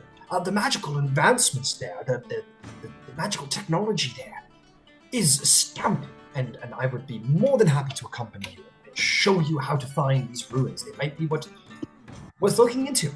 I don't know why you're going there, but I'd be more than happy to show you if you were willing to, keep me safe and, have me on your ship. And all of the Speak the language. I do, and I happen to know, this will perhaps please some of you, that the languages used by the Volscaris serpent folk was not dissimilar to the languages spoken today. They are well known to be accomplished Draconic speakers. So if any of you are familiar with the Draconic language, you should be able to communicate as well, if we encounter them, that is. All right. Clearly, I'm going to have to pick up Draconic. This keeps coming up. Hey, and this I do not have any confirmation on, but there is also an idea that they were a bilingual society that also spoke the language of Abyssal, that they might commune with their dark god. So if anyone's accomplished in that foul language, hopefully not, that is also a language that they're said to have spoken. I speak 7 languages and feel useless right now. That's an incredible number of languages. What are you doing after these items? I could use the help of a skill Apparently like not this. communicating with the natives. Oh, So not those pick natives. up Draconic. Oh, hell. Sorry, ma'am. But I do speak Draconic. Do any of you speak Draconic? Hey, Drysrinn, you feel up to translating today? It worked with Tormada. the dragon. Tormada also speaks. Like, so we do have people. I guess I don't have to speak it. We do have He people. nods when you say that. Yvaine. Yvaine, Would you you like speak 7 lessons? languages. We can sit down sometime and study it if you'd like. I would love that, actually. Amazing. We're going to be on a ship. It'll be easy. Plenty of time. Well, sounds like we're decided. Welcome aboard. Well, welcome to the Visa Isle exploratory mission. I cannot tell you just how excited I am to be a part of this expedition. I have been working and creating endless proposals for 20 years now, trying to get back there. This is I can't begin to explain to you how exciting this is for me. Please, it's a little early actually. You're adventuring types. Forget it. A drink for me and all my friends. Why not? Well, I feel obligated. I have to tell some of the others, so you should be aware of this as well. Do you recall the slaving individual that we met during the delve into Thordak's crater? The gentleman from the City of Brass? I remember him. I wanted to punch his face in. You'll get an opportunity. Excellent. Ember, tell me you're joking. Ember, are you joking? Tell me you're joking. You're not? Lord Estrix has kindly informed me that that particular individual is currently actively up to some sort of shenanigans in and on or about the Visa Isle. And because I do not believe in an abundance of coincidence, but for your edifice, sir, this was a personage from the City of Brass, an Efreet. And that comes with, in addition to whatever danger these snake people represent, an additional vector of danger. Well, I am sure if I am with the Aurora Concordant, I am certain that I will be in good hands as far as protection goes. So you're well reputed for your capabilities, sirs and madams. So danger is my middle name. Oh, I should also tell you, if it's of interest, I am also a reputed spirit speaker. Excuse me. I am very skilled at understanding and communing with the undead. I have some abilities in this area, which is how I have been able to find what I found at the Visa Isles. This is part of my repertoire. Very helpful as an archaeologist. So, if ever you wish to call on those talents, I would be more than happy to provide them. So, thank you again. I need to go home and prepare all my notes and my boots and everything. So thank you very much again. Here's to all of you. And he'll pound a quick shot of whatever it is, probably vodka. And he'll very excitedly leave the bar and skip down the street, click his heels and everything. Because, it's been 20 years of work and now he's getting a lucky break. So he's pretty happy.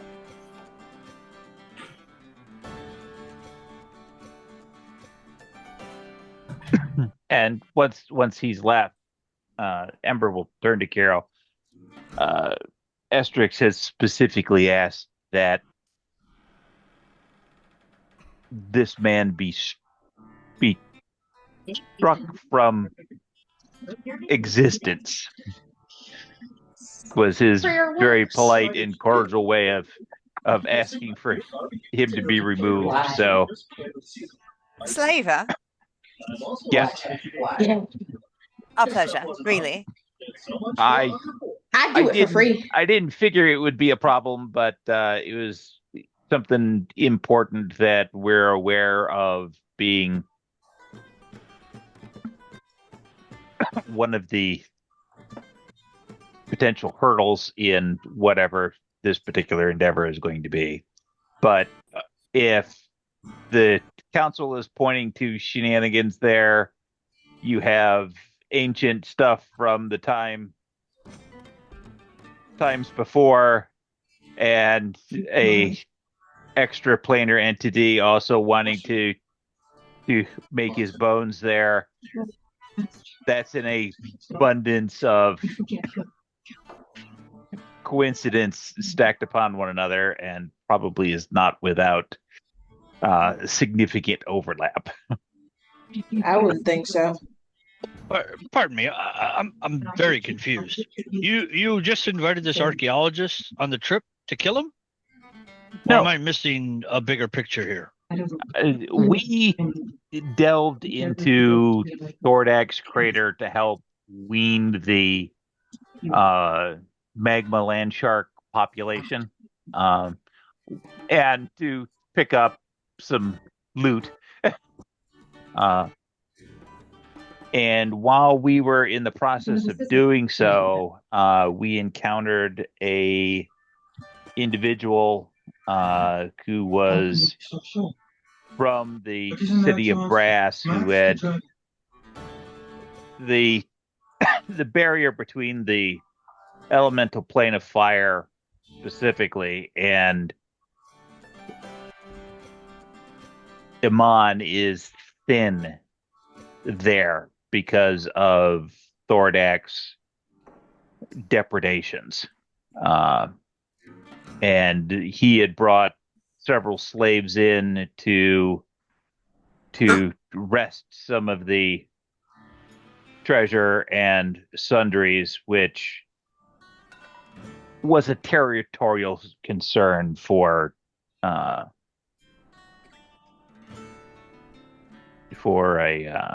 friend of mine. So he was requested to move on, and did so. But apparently he did not move on far and is still in the operational territory. And that sort of slight needs to be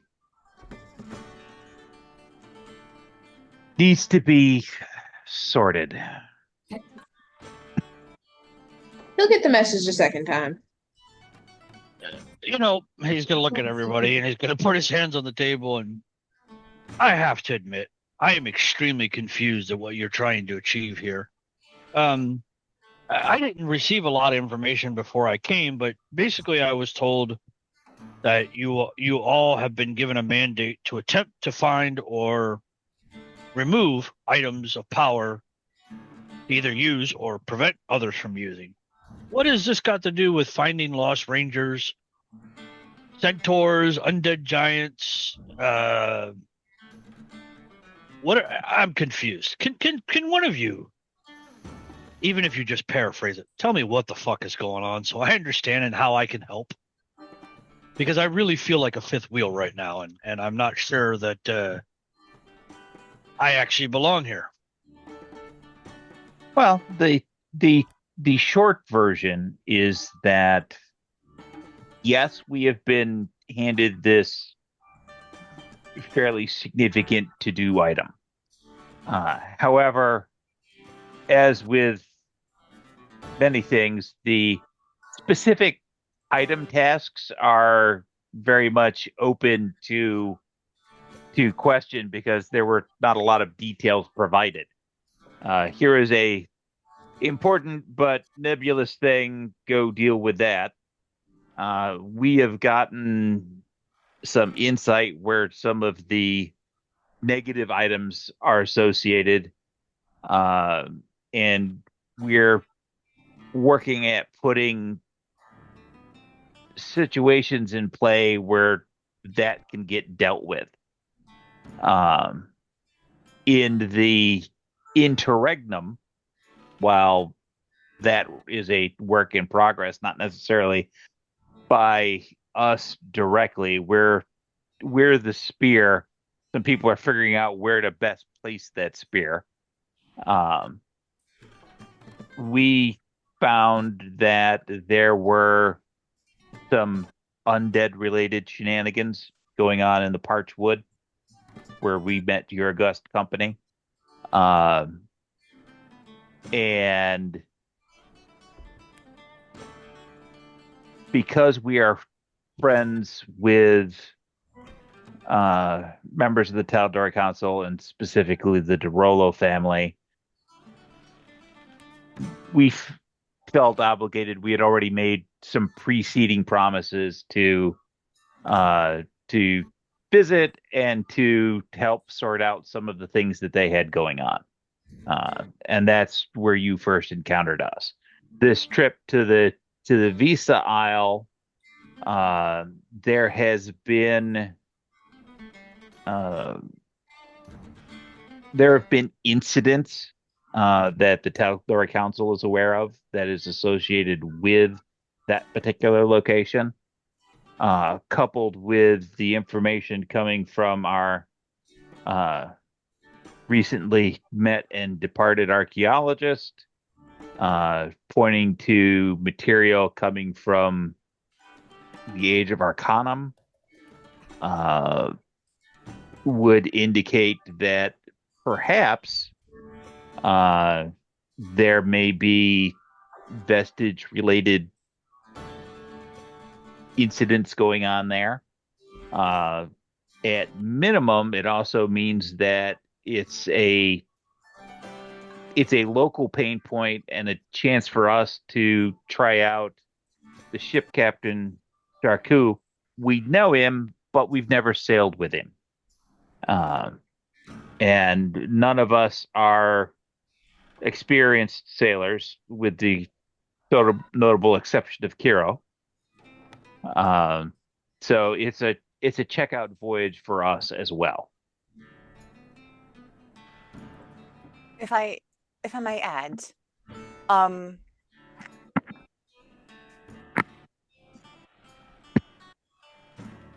so it's one thing to look at a directive, go pick up these items. They don't tell us what the items are, only in a very nebulous sort of way that they exist. We don't know what they are, we don't know where they are, and we don't know who knows anything about them. So whether or not we get a break is honestly up to fate and chance. We currently have leads on 2 items, one of which we are getting the support, but we can't just go to this place. Like, literally, you physically cannot just go to this place. There's an enchantment on it. So if you don't know how to get around an enchantment, you won't find it. The other's at the bottom of the sea. There are also others that we'll probably find in manuscripts, but what I have noticed with the one that we did find is that there are oftentimes weird things. I know, it's vague. A plague of nightmares in Western. A large gathering of undead that was just weird at the Silvercut Crossroads. There will be these anomalies, and from the outside looking in, we're chasing our fucking tails, right? I get it. And yet it is from these anomalies that we end up moving our cars forward, because the things we're looking for whatever reason, seem to create chaos around them. At least that seems to be how it's worked so far. We don't have a laundry list of to-do items. I know that's frustrating. So there's arcane, hinky shenanigans happen in this place. So we've got a minute before we can do anything else. So yeah, we go do this. Move on what we can, move on while we can. Yeah. And besides, that weird hinky everything ended up being the reason that we found where one of the vestiges was in the first place. We were in the woods to hunt down undead centaurs, which I still want to go back to at some point because that's still unsettling. But we ended up finding the location to a vestige that we actually needed. So, for the time being, like Yvaine said, maybe it's best to look for the weird thing. As backwards as that sounds. I freely acknowledge it's absolutely ass backwards. Especially because it's us looking for the weird thing. Yeah, no. Well, it makes sense. You're reacting to things that are happening in the world and trying to gather information from an unwritten book. It makes sense. I'm just curious about what was going on and why it seems, as Qiro, you pointed out, you've left tasks behind that were not finished. And I'm just trying to understand. Above table, out of game. Thank you, Carmen, very much for bringing me up to speed, because I truly did not understand a lot of it. But Carmen the other night spent a few minutes and brought me up to speed on everything. I just wanted to relay that in game through Tormada's confusion. So, great job, Carmen. Thank you. She's real good at that.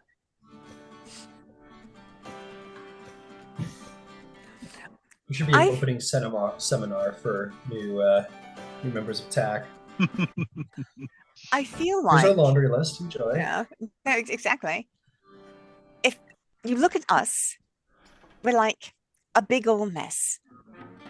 But I feel like from a much, much further perspective, right? If you were to really zoom, if you were to take a star's eye view of everything, it probably makes a lot of sense. Maybe. And I will say, above table, in game, this is going to sound so crazy. We are all so much better than even when I started, because I started and I was like, who are these people? Why are they doing these things? I want to go home. I want to go home. I want to go home. I feel like at least now, we can at least sit down and be like, this is what we're going to do. Before it was like, I don't know, delve. Delve, then chaos. Yeah, I just, like I said, I thought it would make sense for somebody who, A, doesn't know what's going on, and B, just got asked to join to try to figure out the confusion that you guys got going on. Because, I mean, like I said, Tormada doesn't really talk a lot. He watches, listens, tries to interpret things his own way. He just wants to make sure he's understanding what you guys are doing. That's all. That legend lore spell he has. Yeah, I have a money feeling for this campaign, and nobody else has it. Yeah, I feel like it's going to get a workout. Plus, I was going to say, you asking, Tormada asking the question of what our goal is actually made us sit down and have the conversation of what are we going to do? Where do we go from here? Because if you joined the party at the point where we had a whole bunch of places that we could go, we ain't know. That's what Ryan was telling me. Yeah, I'll admit, when you guys found out about all the champions, and then we're like, we're going to keep doing the Dorolo task list, I was like, oh, okay, sure. That's pressing. It confused me a little bit too. No, it's not so much that it's pressing, but we can't go to Shadebearer right now. We physically can't get to the Searing Channel right now. And the research that Yvaine knows about for other relics is actually likely in Lyrengorn. So we're doing our best. Yeah. Sure. No, but I do feel like Tormada asking the question definitely helped us figure out what direction we were going in. Yeah. So in game, so we're going to this isle for three purposes. One, to help this researcher further his own career.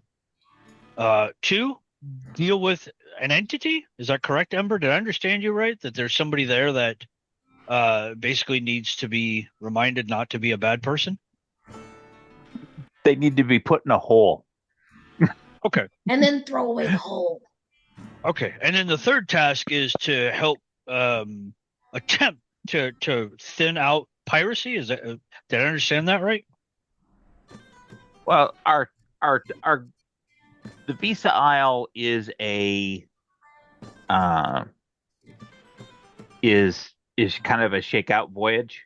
The plan thereafter, assuming that everything shakes out, everything's fine, is since the place that we've got to go is in Alaska and we're located in Florida, we got to sail all the way around the end and up the other side. I've never heard of this place, Alaska or Florida. Where is that in Tal'Dorei? Or is it in Wildmount? Lord. I'm kidding. No, I get what you're saying. Okay, all right, I'm good. Tormada's happy. And on the way there, we have to go through the territory that belongs to the Iron Authority. They have privateers, and we're gonna thin that out because they are one of the people that we know has a champion and has a vestige. And doing a drive-by poke in the eye is exactly the sort of thing that we would do. Speaking of, in the vein of attacking ships and whatnot, as much as I would love to believe that my mom will do this out of the goodness of her heart, she won't. We need to have something to bargain with. Which begs the question, we bring down those ships. We assume they'll have coin. We assume they'll have supplies. How much are we willing to part with? What you looking at, silly goose? Ain't nothing over here. Yes. Knowing that determines the bargaining power that I have with her.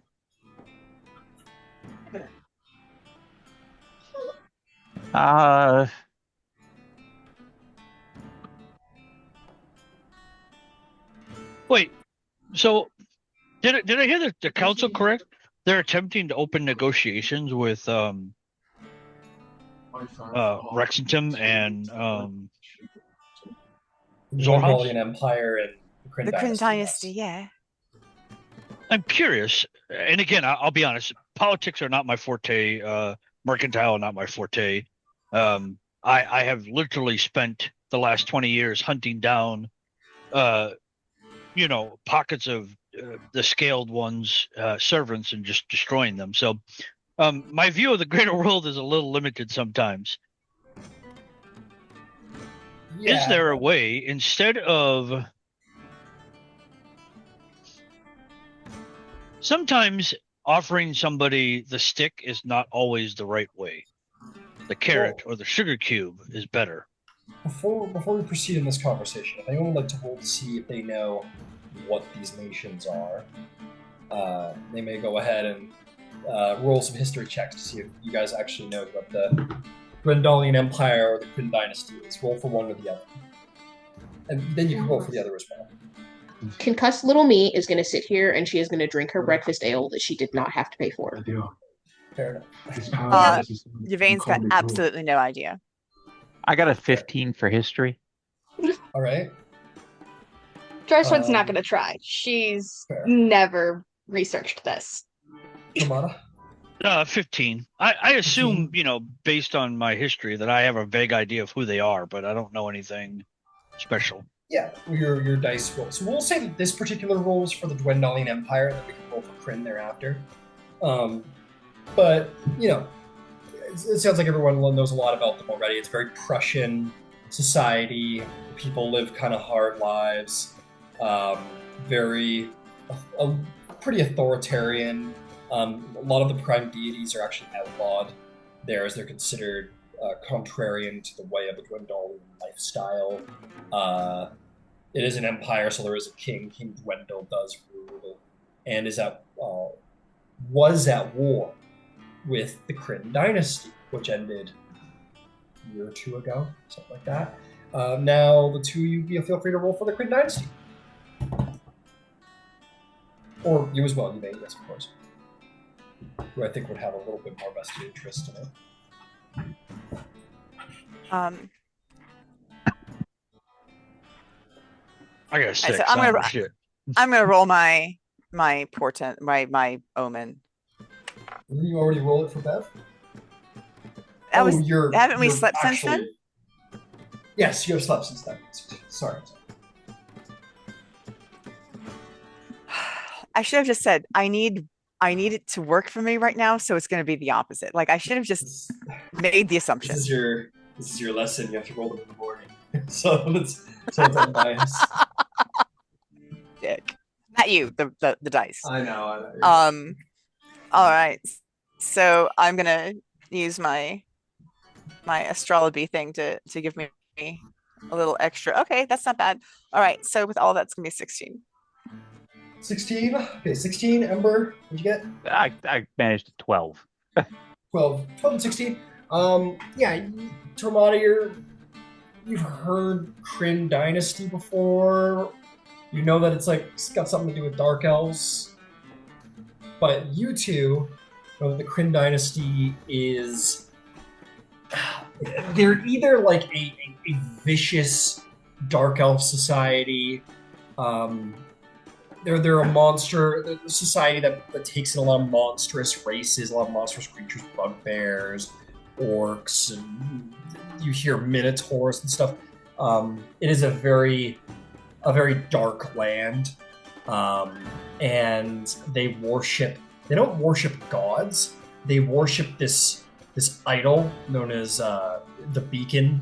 You don't know anything more than that, but they're this, and again, above table, you guys are only going to know what you've heard. And the Dwendalian Empire does have a history of, the smear campaign a little bit. So what you do know is that they're this violent dark elf society full of, it's a monster society, and they raid the Empire, and they were at war, but that war has come to a close in the last year or so. So that is generally what you guys would know about Kryn Dynasty. Now, sorry, feel free to proceed. I felt like significant information to roll for. Ah, good point. So what I was getting at is the stick versus the carrot. Is there a way that we can get something from the council that would reward them and in a way kind of shift them slowly, if not even just subtly, away from piracy? I mean, I'm not used to having organizations back me, but if this council is as powerful, I guess, as it seems, why not use other means instead of just brute force? Well, or encouraging them to continue their piracy? Is that an option? If I can suggest, we're not going down there to thin out the herd. We're going from one place to another, and they're going to be in our way, right? So, we need to go through waters that are controlled by essentially hostile forces. Now, should we have something prepared? Absolutely. Is there tension with the Iron Authority? And do I? I don't know. I mean, we know that the Iron Authority is being moved by one of the Dark Champions. Do we believe that forces that are loyal to the betrayers would be able to be bought off? I mean, I'm all about it, but I'm not entirely sure what we would offer them. From what the council said and from what it seemed like, it was less the council being willing to compromise and more the Iron Authority not willing to come to the table. And if they're anything like I think they are, they got a taste of power and they like it. And they're running with it for as long as they can, which means they're not going to want to share with anyone. Yeah, the Iron Authority is our goose-stepping fascists. That's who you're dealing with, and you can't sugarcoat Nazis. Tormada, you can make a history check about the Iron Authority if you wanted. They're That's Oh, you something said- I think you would. Thought you were going to say make a history check about Nazis. I'll skip that one, thank you. No, yeah, it's gonna. But given your travels, you probably know something about it. 16. 16. Yeah, yeah. Especially considering that your past as a cultist, you have heard of what is probably the most significant following of a betrayer god, maybe in Exandria.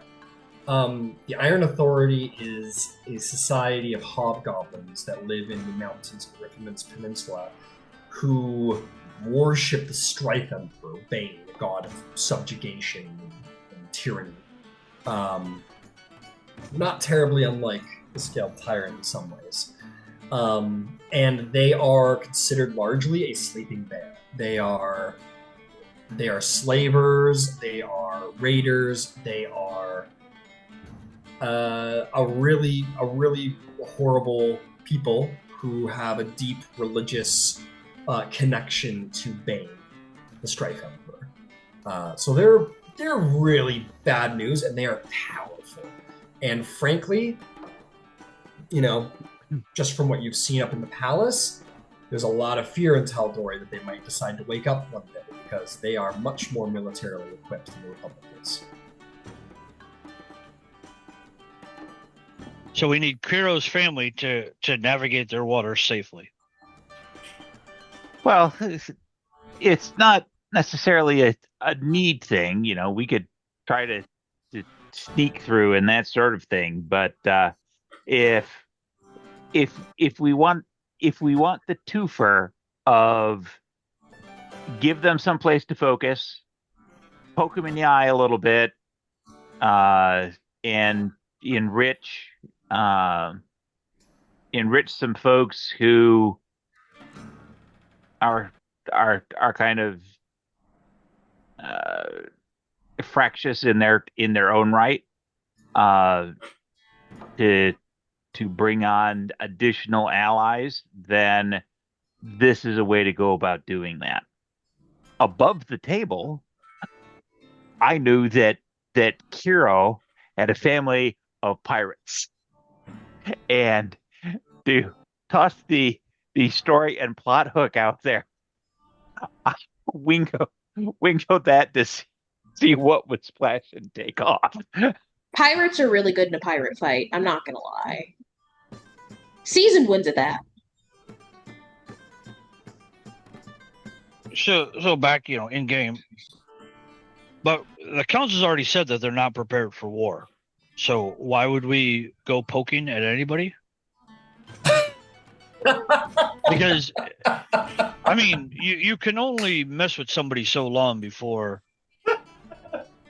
they retaliate. Or you catch somebody in a bad mood, and the next thing you know, Tal'Dorei is embroiled in a war that you caused. We caused. But we're not going to be flying Tal'Dorei colors.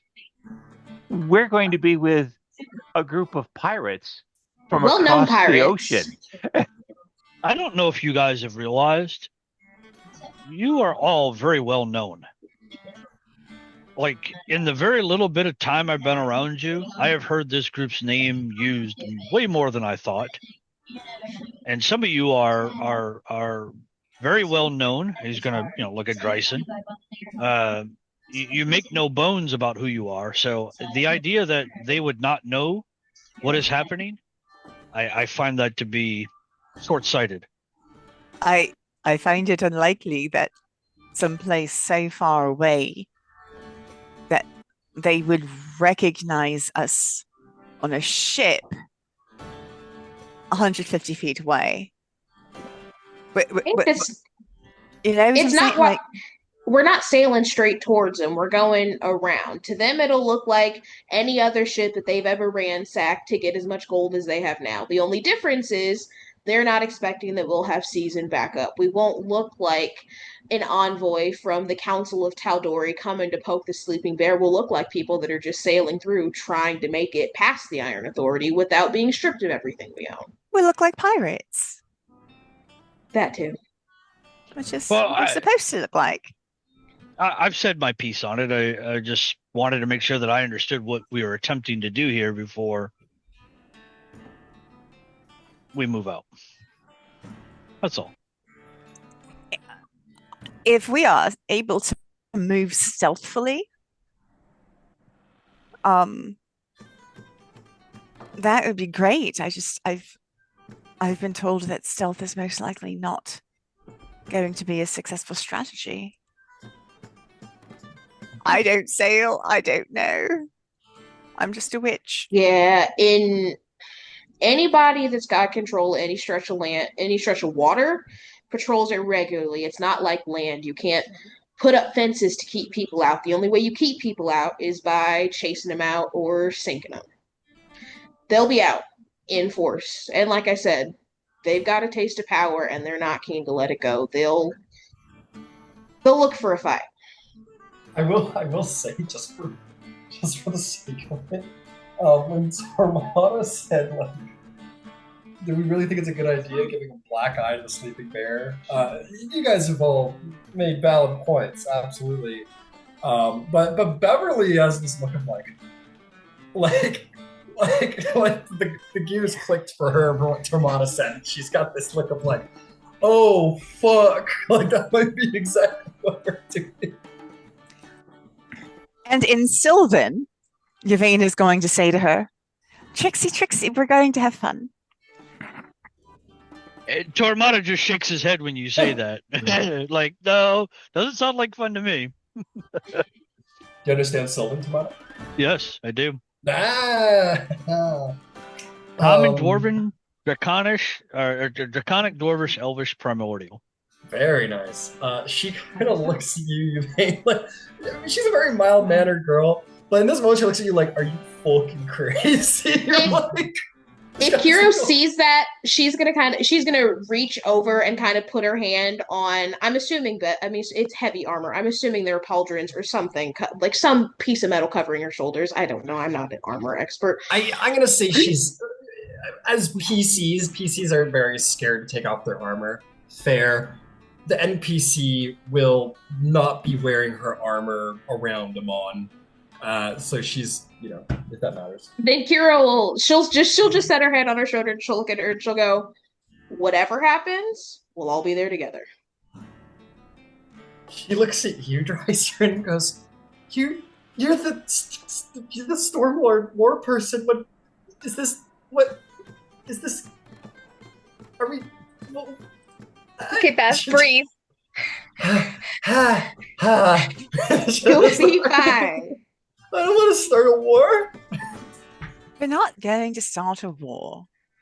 Okay, Famous last words. No, fuck. If it helps, all of you know empires. I know pirates. These guys' egos, when we beat them, will be so bruised they won't bring it up again, especially if they have no idea who we are. Yeah, We'll like invade the continent. we're not They going won't. to invade this. And it's Okay. not like we're going to hit shipping in wholesale. This is going to be a drive-by. Yeah, we're just going from one place to another, but literally we do have to go. Like, in order to get to the place where the thing is that we need to pick up, we have to go through here. It's either going through this way or going around the north where there are no pirates, but it's damn near impossible to get through going to the north between the cold and the generally unforgiving seas. And we'd have to pass the Iron Authority anyway, because unless we're planning on going through the Searing Channel and then immediately doubling back and going through the other way, which for those of you that have never seen it in person, I really do not ever recommend ever in life, we'd have to face them anyway. I'd just rather face them while we have our wits about us and we have minimal injuries. Okay, that makes sense. Yeah, so long as we're not. Okay, yeah. And we're recruiting help. Right. Now they're Right. help that are rapacious and greedy and are willing to pillage, but they'll be pillaging on our behalf, which is okay. Okay. And if it makes you feel any better, for all of the horrible things that I've said about my family, they are better than the Iron Authority. Like, they have morals-ish. sometimes when it suits them. They have a code, Oh, great. at the very least. Cool. Okay, great. Sweet. To Yeah. to address Kiro's question, 60%. Okay. All right. And also, I feel like I should clarify. There is no guarantee she says yes. We're making all these plans like she'll come, but And I can't promise you she will. And that's fine. If she Which doesn't, go ahead. I'm sorry. Which is why I'm offering better than a 50-50 split to make it enticing. All right. You know, And if- I go ahead. I was going to say, if she says no, right, then I'm certain that Sheku has connections and can find the right people for a similar bargain, right? But Yeah. let's give her a right of first refusal. Yeah, if we can keep it in the family, so to speak, then so much the better. Yeah. I do want to say, from a moral point of view, I do not agree with helping pirates in any way, shape, or form. You're only empowering them to continue their ways of life. That being said, I'll go wherever you go, but I want to make it clear that I do not agree with the policy of approving the use of people that just generally are not good. That's all. And I don't either, which is why I have a half of an idea. For right now, can we all agree? Whatever ships we come into contact with, whatever you have to do not leave them seaworthy. Sink them to the bottom of the ocean if you have to. The last thing that my mother needs is any more ships to captain. We keep what she has access to a minimum. You have no idea where they are, where they're going. And there's nothing to say that after we leave our business and after our business is done, we don't tip someone off as to where she could be. No. All right. If they're helping us, we accept their help. We don't betray them. That sucks. They won't think that way. Oh, I understand that. And that's the difference between them and us. All right. No. I expect if we're going to do business with pirates that they're going to try to fuck us, right? I get it. It's fine. Shirky is also a pirate and my money's on him.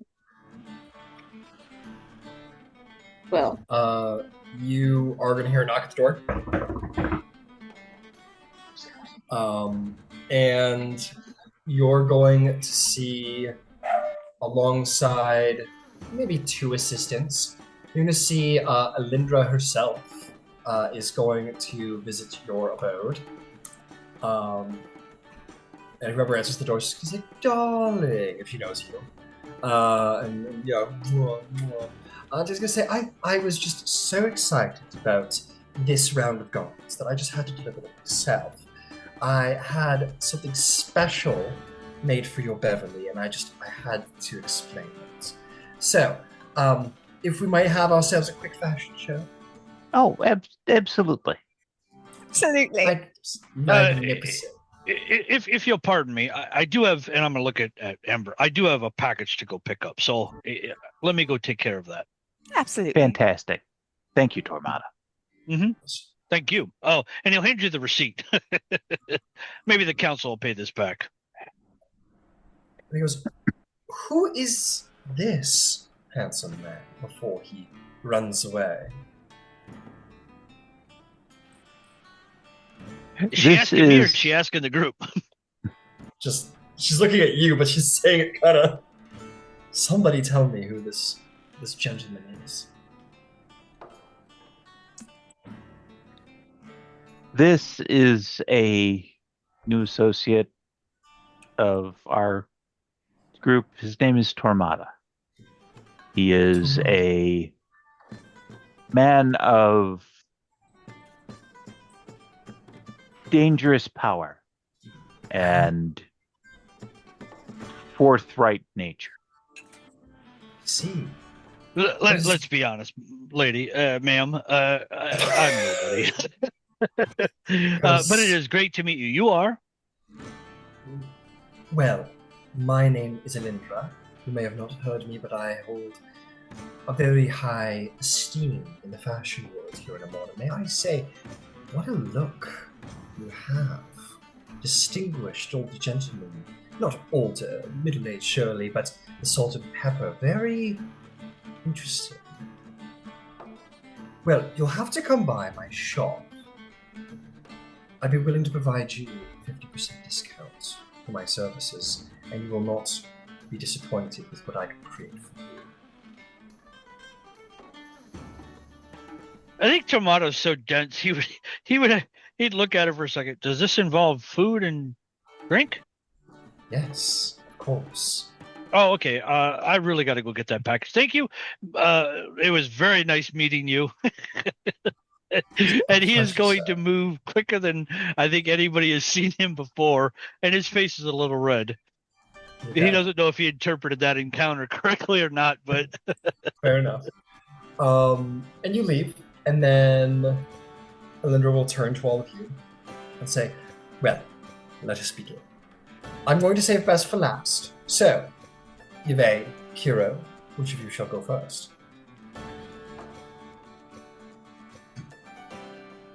Qiro kind of raise her hand. I mean, I figure mine will be probably the simplest. Oh, you offend me. And she is going to snap her fingers, and the garment is going to sort of magically, like, she seems to have some magical power of her own. The garment sort of flies up out of its bindings and is going to kind of float in the air, and it is going to... Never mind the person wearing it, but it's going to look like this. It's in the Zoom chat.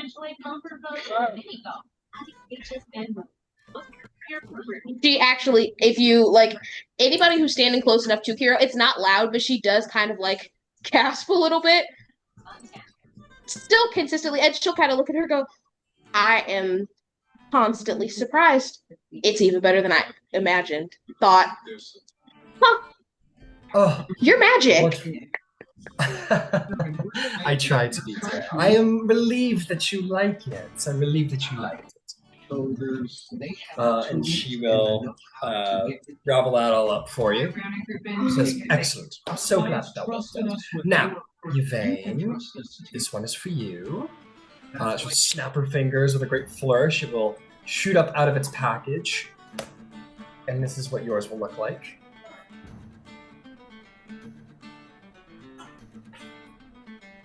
It is perfection. I'm so glad. Like she disappears immediately and goes to put it down. She's so excited. Whisks out, looking great. That's excellent. Excellent. Well, I had to show off your figure. And I figured the boots, if we're going to be on a pirate ship, the boots need to be a little taller. You wanted the half sleeves. And I just knew I needed to add a little starlight, a little sort of navigational some star to the corset. I knew I needed to. Perfect. Magnificent, darling. Magnificent. And last but not least, she'll look over to Beverly. And Beverly will look like the scared cat in the corner with the other cat. And she'll be like, now dear, I made you something I'm very excited about, but be sure that this is a garment for a woman, not a girl. And she will snap her fingers, and this dress is going to appear floating in the middle of it. Or outfit is going to appear.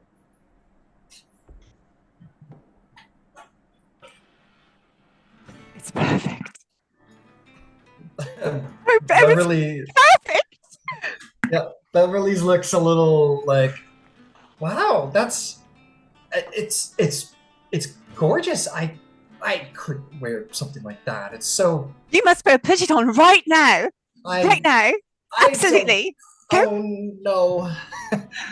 Okay, all right, sure. And she'll take it and like look at it with the look of someone who's like, like a 14-year-old in like a high tailoring shop, and it's like, oh, maybe one day. But she kind of wanders away with it, and we'll put it on. She'll come out, and by the grace of being a changeling, is able to fill it out however she wants to fill it out. Kind of comes out a little like this. She's it's like, oh, thank you. I like the collar and the gold stuff. What's with the moon? Down here. She goes, well, we're to be on the seas, and the moon is a great power over the seas, I suppose. Right. Sure it is. Yeah. No. Of course it is. It is. Totally. Yeah. And you will note that like the buckles. That's one thing I couldn't really put in there. The belt buckle and what's holding the corset together. Those are platinum dragon symbols. And she goes, it's really incredible. Thank you so much. I never had anything like this. And she goes, very proudly. It's for a woman, not a girl. Now it's time we all grow up. And she goes, oh, thank you so much for that. It's very nice of you. Okay, I'm gonna go take it off and save it for when we get on. No, don't take it off. Wear it. It's to be worn. Yeah, on the sea. Maybe not like in public. Oh, come on. I must. Okay. Here in this bastion, dear, you are completely safe. This is non-judgmental. And if we go out and you look like that, one, people are going to notice you. Please understand, you're a lovely young woman, and you are going to get noticed. And anybody who would have the absolutely shockingly bad decision to give you any grief at all would be standing in the worst place imaginable. Yeah, I've seen what happens to people who. Okay. So I'll tell you what, Ember. I'll give you advantage because Yvaine's been so encouraging. Make me a persuasion check to see if you can persuade Beverly to wear it for the day.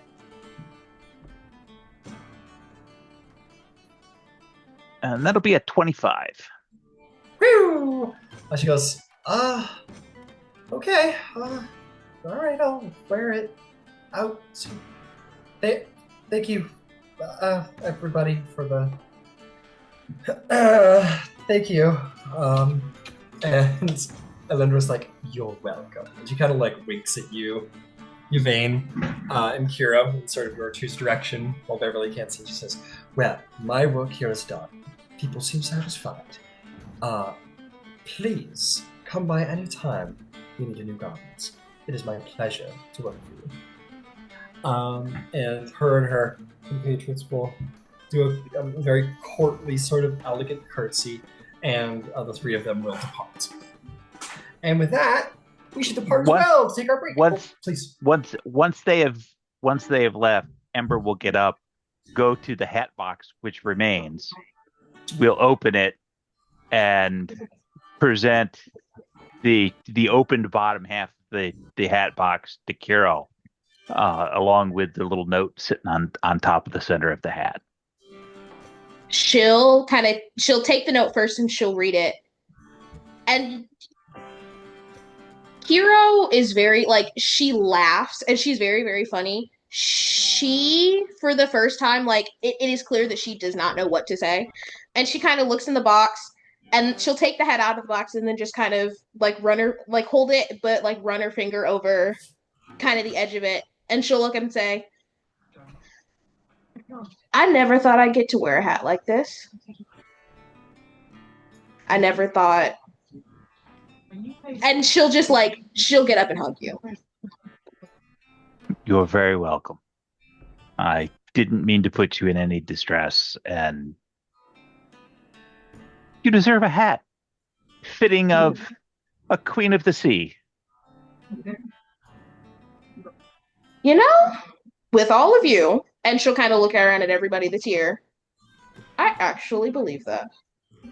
Thank you, Ember. And it goes with your outfit rather well. Mom is gonna freak when she sees this. As she should. All right, well, with that, let's go to our break. You guys can clean up the rest of the day, and then we'll get to... let's get to it. All right. So let's crack on, as they say.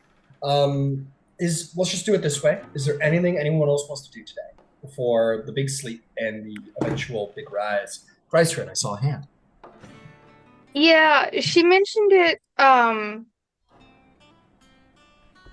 last episode, like at the end of the spark, but she's been thinking about with all the parents talk and about how reluctant she's been about that, so she's gonna go track them down, see if her brother's home.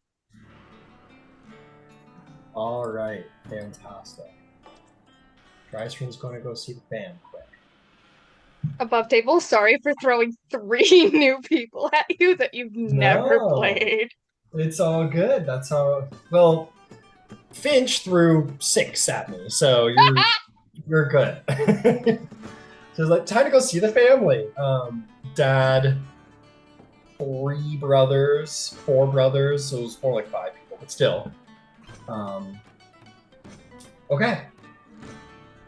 Fantastic.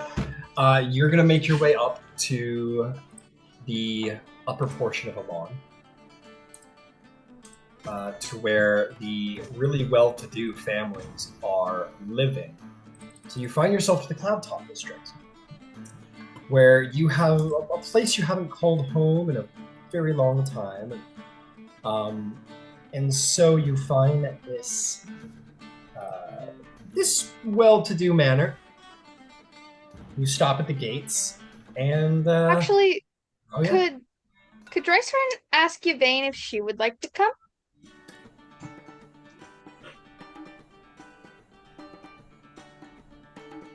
Does it seem like Yvaine has been elected to be everybody's mother? Yep, den mother. Well, actually, I'm thinking we're wealthy and we escaped with some of our stuff. And it's been known that Yvaine is a lore keeper. She's wondering if she could get anything like that to Yvaine. Because she's just still thankful.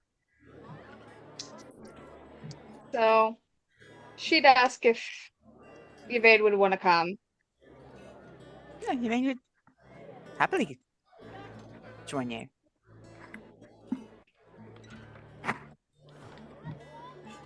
Magnificent. Yeah. I'm picking your house. Oh. Just a quick matter. Oh, excellent! It's renovated, and it seems to be missing a lot, but that's okay.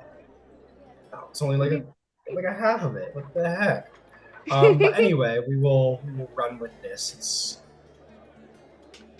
kind of ridiculous. No, we're not doing that. I'm not doing half of the manor. You know what? Actually, this is kind of interestingly on point. We're gonna run with this. If the roof will load. Yeah, it'll load. Cool.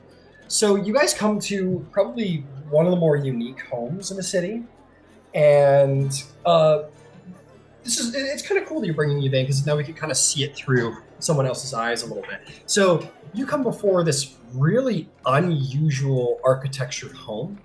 Like this is not a monument. This isn't even close to a monument. This is very strange, very foreign, a style of house you have not seen in all your travels.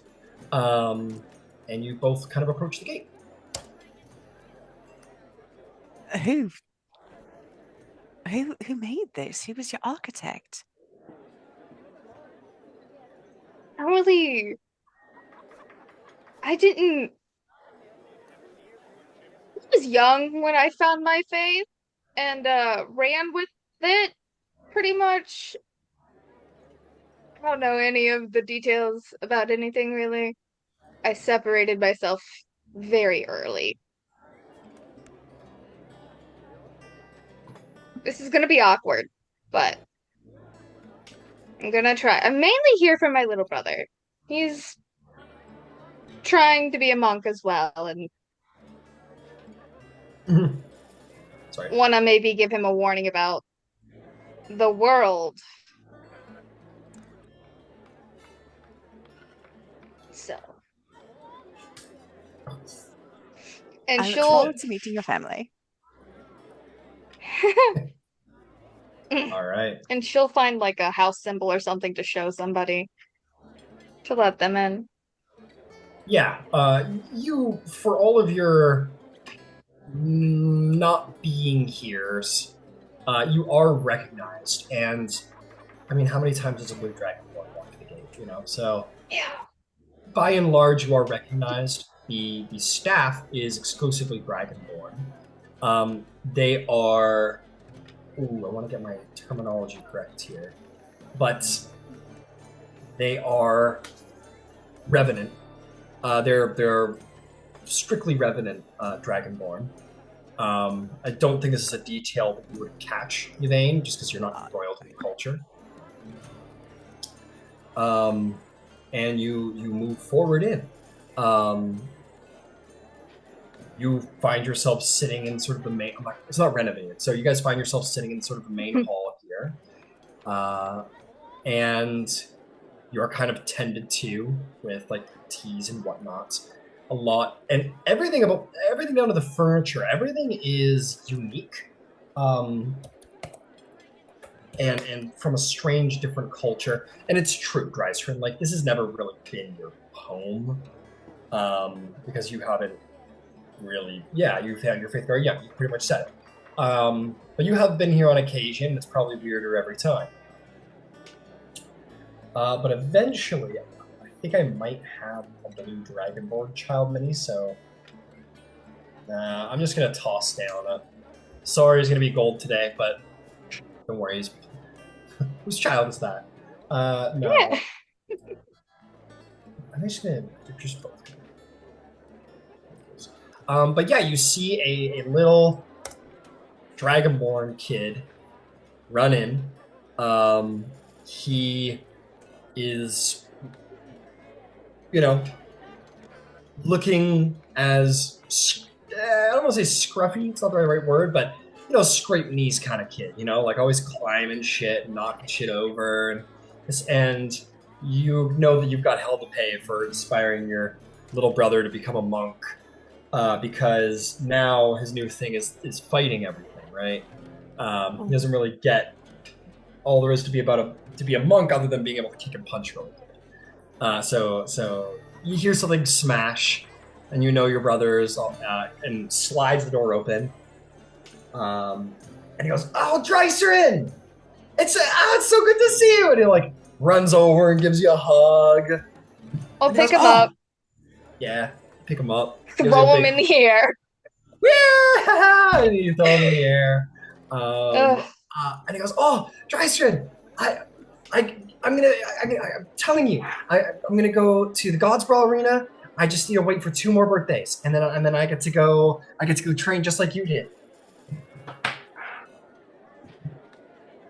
I'm sure you'll love it there. Oh, We do have to go talk about that though. Yeah?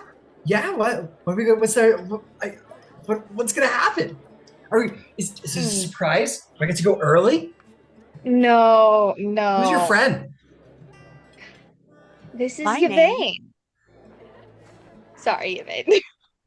Go ahead. I was, "Oh, hi, Yvaine. I like your hair.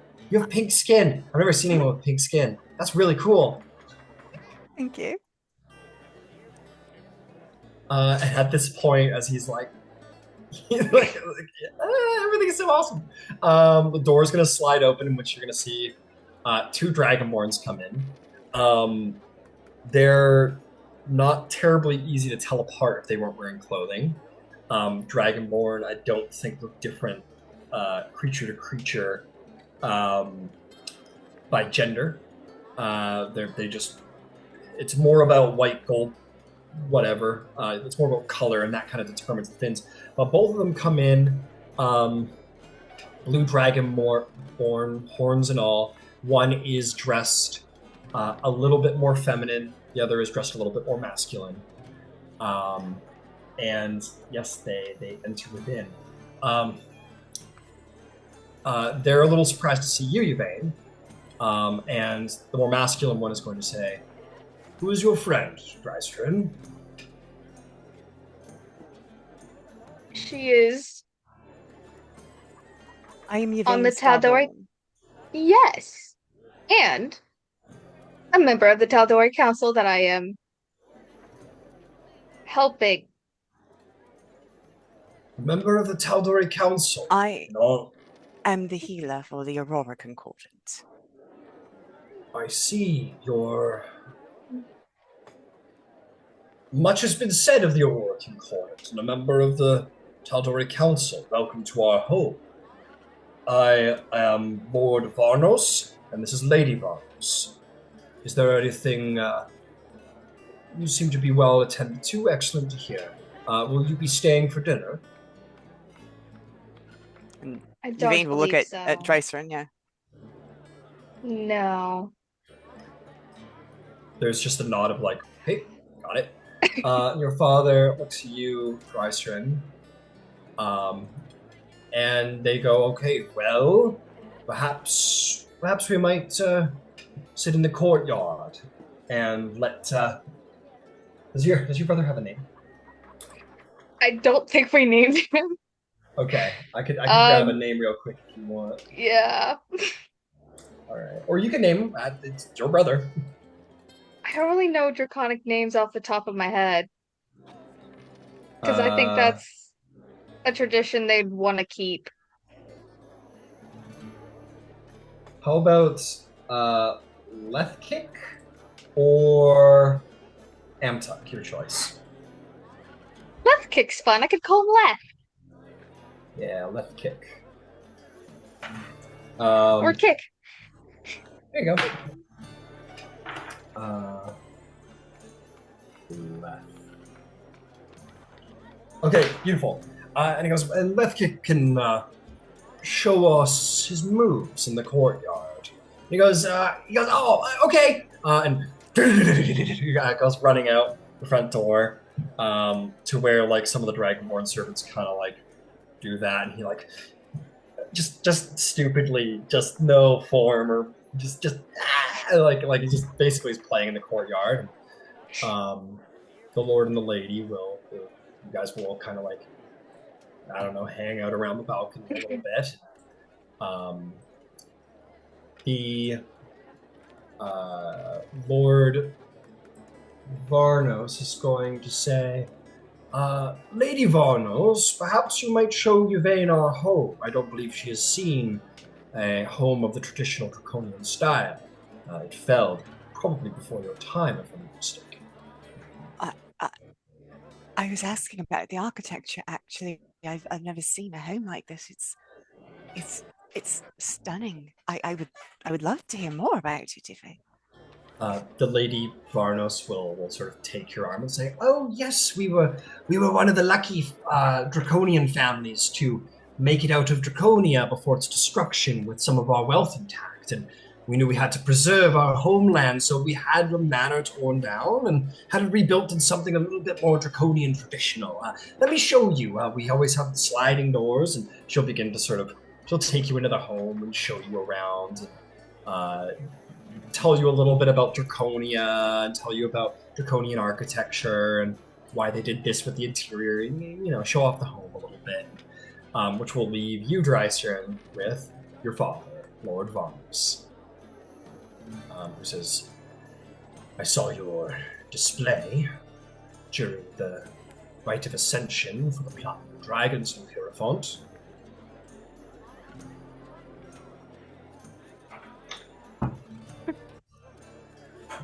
Funny part is I could let you in on this loop.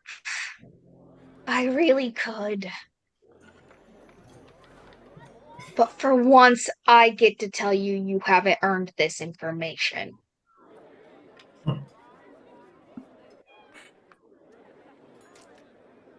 Well, seems you have life quite figured out. Don't need. Then I'm curious why it is that you're doing here. You've only come here when you needed something. Is it just for a tip to throw it our way? And we have not earned that? What is it that makes us so unworthy of your eyes, Drysrinn, to entertain?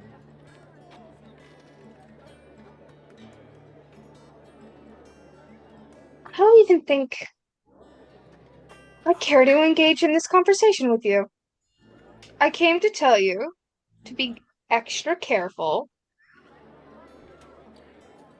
And I need to go have a conversation with my brother. Other than that, stay alive for his sake. What are you talking about? Stay alive? Watch out? What does this all mean? You got yourself into some kind of trouble. No. Me, personally, no.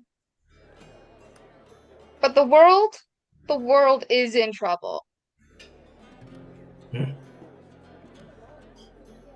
Always has been. Always will be. Seems that the world is destined to fall every 20 years or so. Well, thank you then for this vague token of information.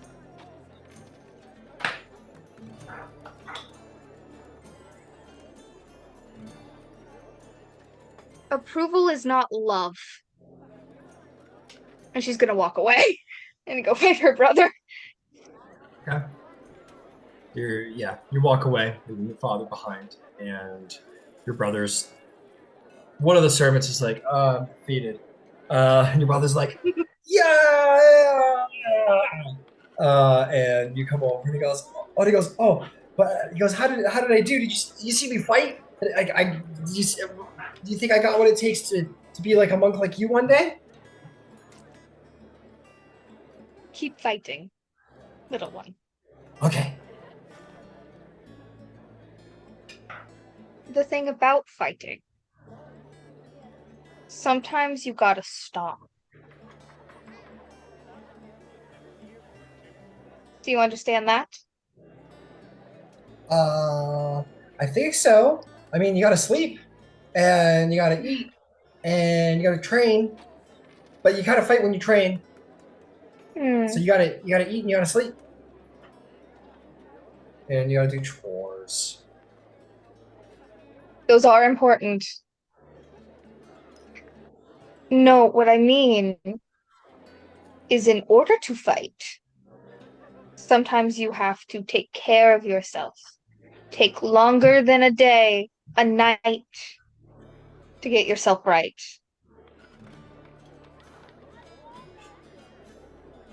Now,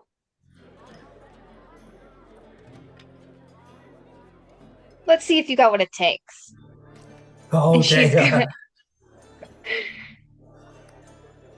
He's Yeah. just jumping around you, like ready to go, and he like, like he's in that case. It's very much like my big sister's in college, and she can, in fact, stop me with a hand, but I'm still gonna go for it. Yeah. All right. So she's just like, yeah. And he's gonna keep trying to get you, and unlike probably most children, he doesn't get like angry or frustrated when he can't get to you. He's just like more impressed by you. He's like, wow, you're like so like all you did was like this, and you kind of like let him fall over, and he's like, you're so wow, you're so like oh man, one day I'll be tall enough to be able to do that too. Yes, you are. And he keeps going and going. There'll be one point where I think he probably thinks about shooting a little lightning at you, but he doesn't. You see the and he kind of I'm sorry. That's too much. I got in a I'll lot of just do trouble one for a that. little bigger. Like, I'll just, for funsies, I'll spin a key point, activate it. Just for funsies. Yeah. What do you? Oh, you do the elemental team in? Yeah. Yeah, we'll say that lightning just and then just kind of surges down to your fist and kind of like around your fist. He's like, "Whoa, that's so cool! The Stormlord's the coolest." Maybe you catch your father kind of shaking his head and turning back into the temple. He's always been more of a Bahamut kind of guy because, Dragonborn. It kind of leaves you as you continue to be a poor influence on your brother, surely. And at a certain point, Yvaine will exit. Oh, yes? I would like to have a moment with the parents, if I may. You can certainly have a moment with the lady. Yeah, the Lord that's doesn't fine, come yeah. to find you. But the Oh, lady, that's yeah. beautiful. Sure. So we'll say you guys are sitting down for tea at one point here.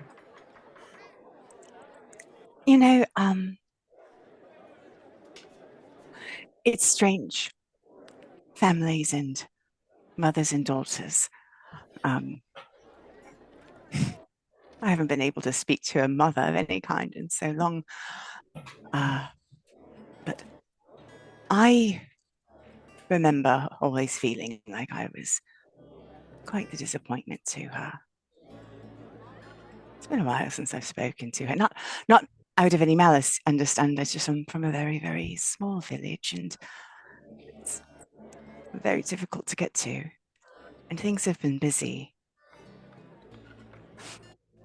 It's interesting how I met Drysrinn. I met her on the day of the Hierophant elevation. Finch is also a member of TAC. They're one of the founding members. So we were there. And I have to say, it is rare that someone will make a first impression and then just completely prove me wrong, right? Because she came off wrong time. That was his brother, his sibling. But there was actually a crisis. And I tell you this in the strictest of confidence. But she was part of a group that uncovered an assassin. And indeed, the very underguard that she was taunting, she saved his life. Nearly died doing it. And then she apologized for being out of line, which impressed the hell out of me, right? Because facing down assassins is great, but everyone's got power, yeah? To actually have the foresight to admit you're wrong. She's extraordinary. And she's doing some dangerous stuff. But I hope you're proud of her. Because I'm deeply honored to have her in my company.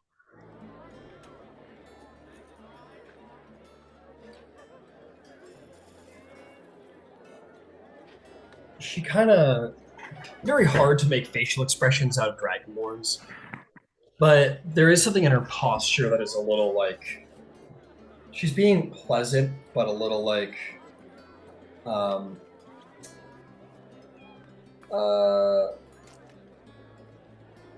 almost very, very subtly, almost in the I don't want to use passive aggressive because it's not the right word, but it's kind of like passively like not into the conversation, Okay. or a little taken aback by the conversation.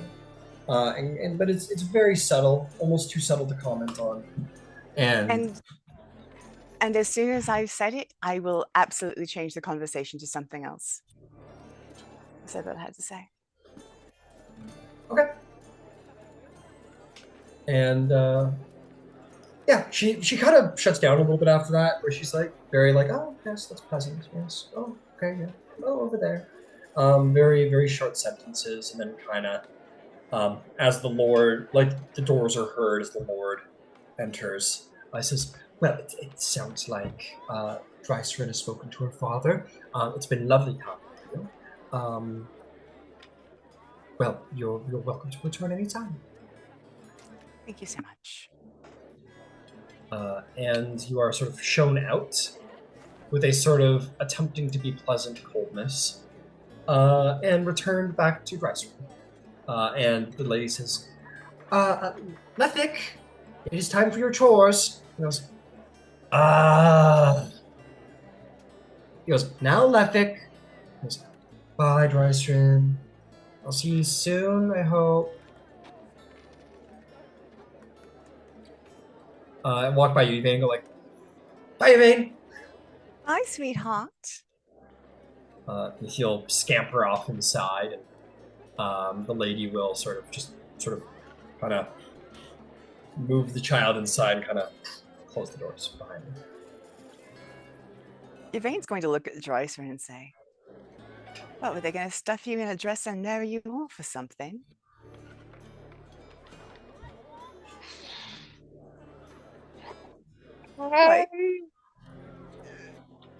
Like what's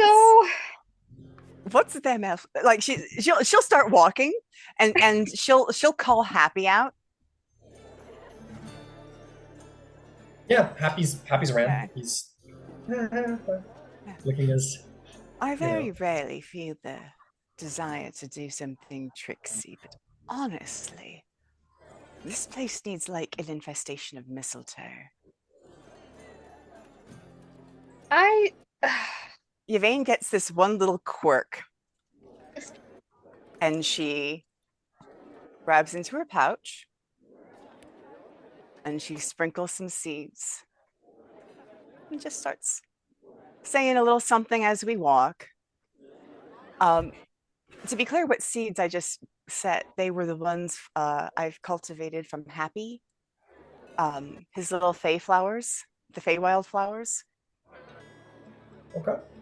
So I'll take a moment and druid craft those into a nice little carpet. They're pretty. They're lovely. But we'll leave. Cool. I feel like that will annoy them. They Good. don't know whether or not it's a gift or a prank.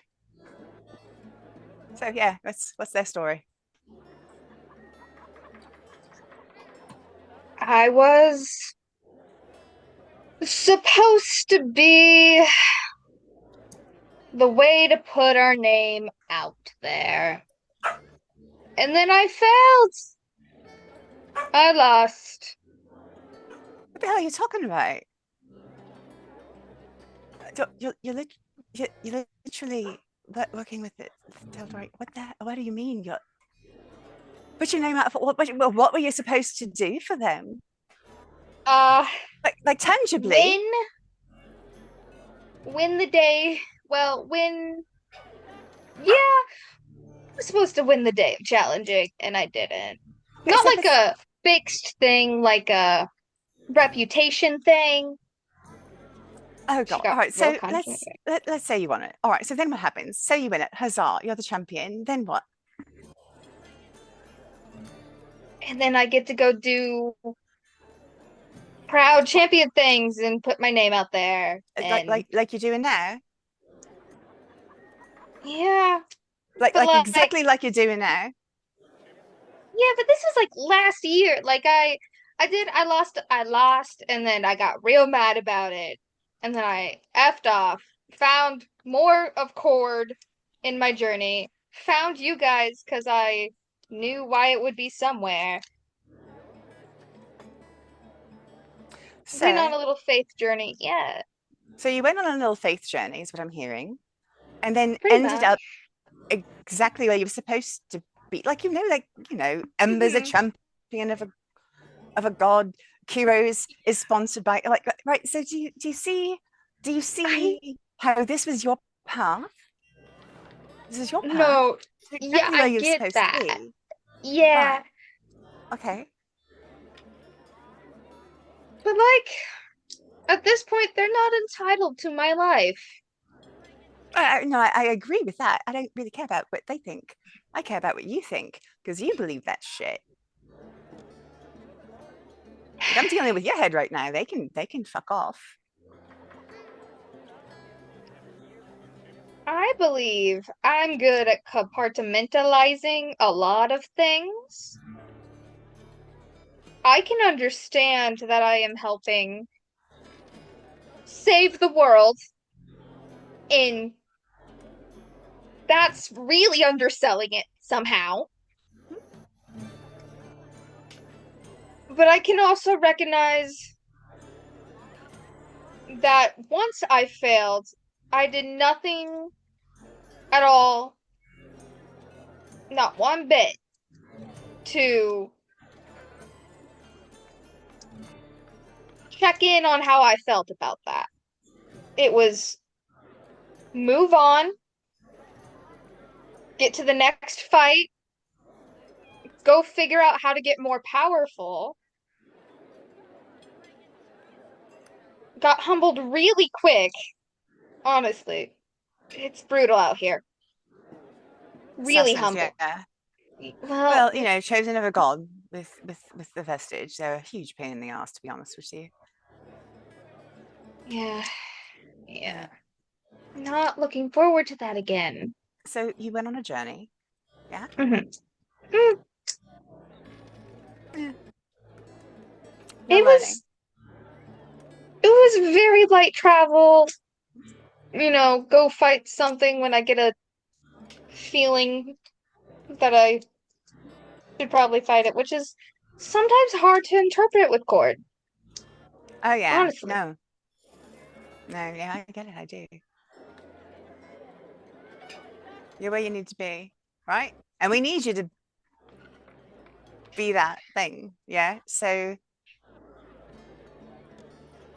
it's not your fault that they can't see that you actually are exactly where they wanted you to be. You didn't get there the way that you thought you would get there. We don't get control over that. We just throw shit at a board and see what sticks, right? What stuck with you was making a whole hullabaloo at the worst possible time and then thwarting a huge assassination, right? That was your path. That was your path. If they can't see it, they're not main characters here, right? They're going to stay in the house. They're not going in and fighting stuff, right? Bahamut didn't send them to go do anything. He sent you. So come on. Glad to meet him, though.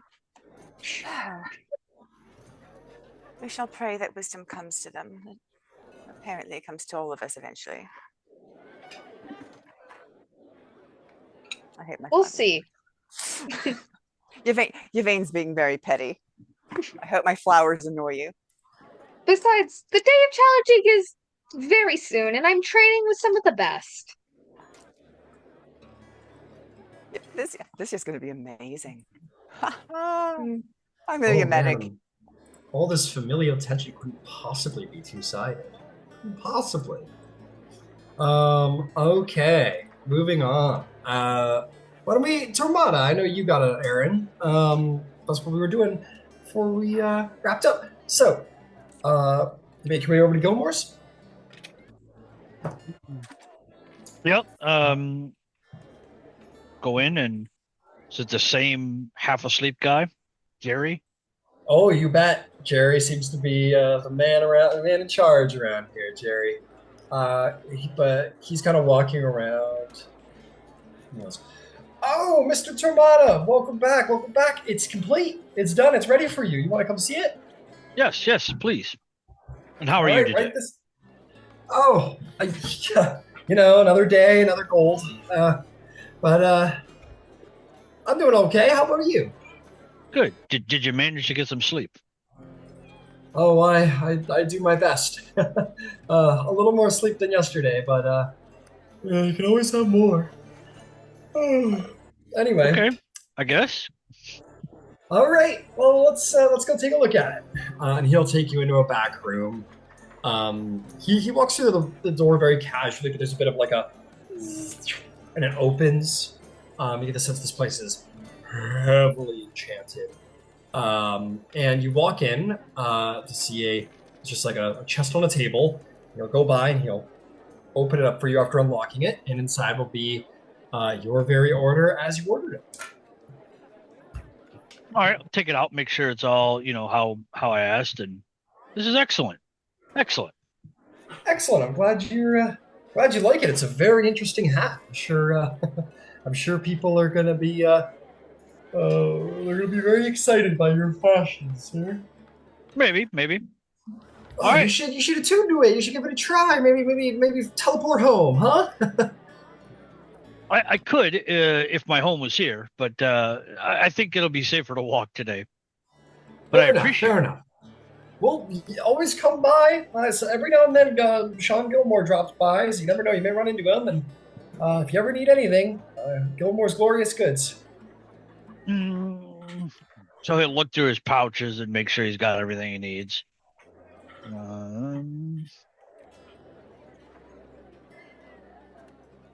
When I play Jerry, I get tired.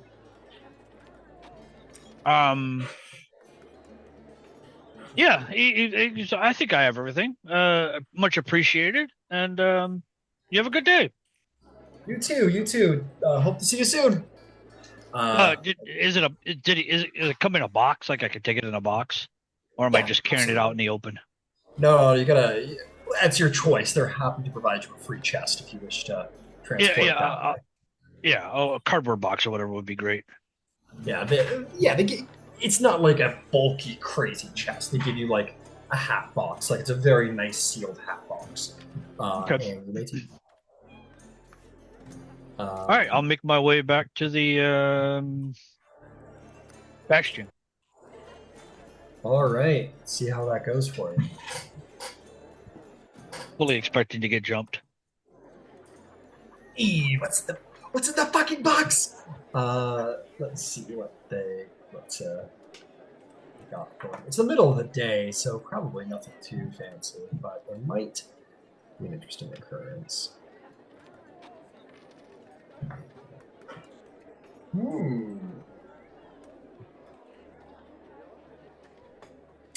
Oh, this could be cool. Give me a second.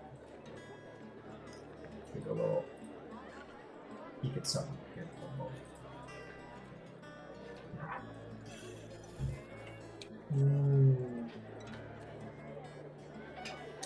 I want you to make me you asked me a question between games. Well, I want to roll for it right now, if that's cool with you. Say it one more time. Sorry, I did what? You asked me a question between games. And I said yeah. Roll for it. We'll keep the information private, but I want to give it to one. Go ahead and make me I guess this would be a religion check. It's the only real way to go about it. 17. Yeah. I'm gonna simply say you are aware, vaguely. You don't know all of the details surrounding this subject, but you do know of it more like a whispered sort of like wow, kind of like the boogeyman almost in a way. It's more of a fairy tale character for you rather than an actual topic of studies. But yes, you are aware. Which brings us to what happens now. You're walking through the streets, and interestingly enough, as you are perhaps recalling the subject, it just kind of pops into your mind for whatever reason.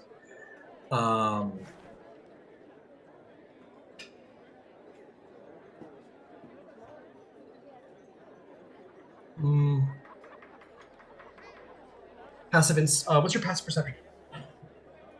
12. I would say though, based on what's happened to him in the past, as soon as this thought kind of comes up in his mind, he's going to immediately stop and look around. Simply because any other time he's ever thought about things that, really delve into his memories, always like a sixth sense to him that something's not right.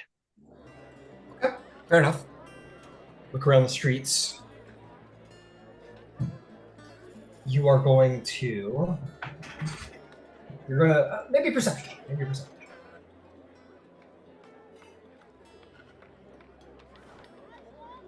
Ooh, 21. Beautiful. Beautiful.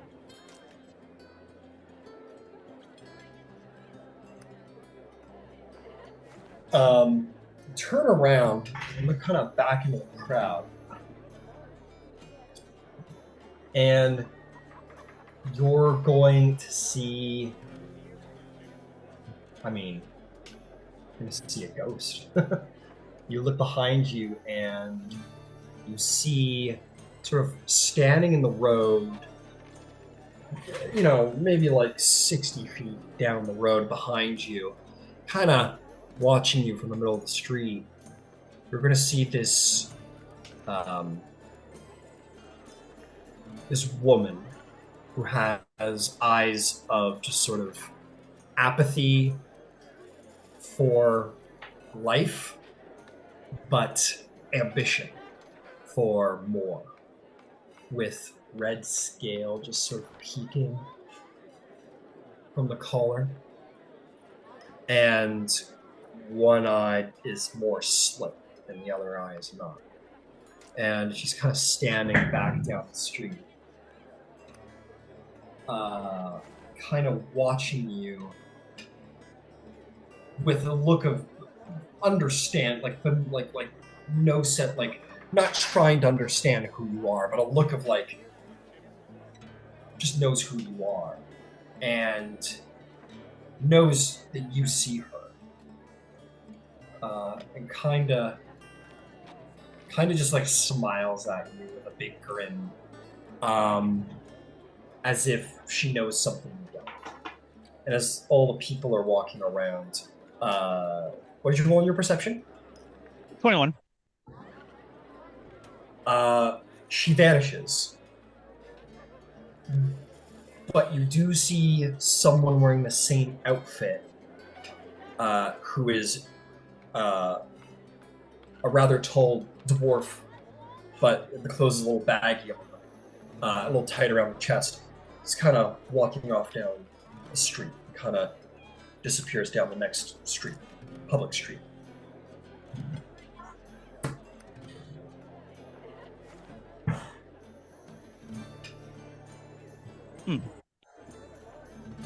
Now, when you say a ghost, is this someone I've crossed paths with before? And it is the aspect of the red. Is that what I'm guessing? Yes. Okay. He's he's going to be shook. Just he's kind of keeping it internalized right now. But he is going to walk with a purpose now back to the Bastion. And he'll put the box on the table, and if anyone's there, he's just going to kind of go to his room. But if anybody's there and asks him a question, he just like holds up a finger, as in like, give me a minute. But he is going to go to his room and immediately set up. Sorry, I gotta read this right. Okay. He's immediately going to set up his stuff for legend lore and proceed to cast it. Okay. Burn the incense. Your room is filled with ritual and power. What is your topic? Let me share a word this right.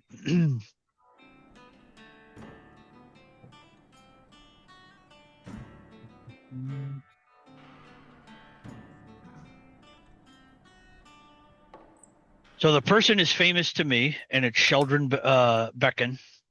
Yeah. Um, Definitely famous in certain circles. Certainly. So the more information I already know about it, the more precise and the more detailed I get.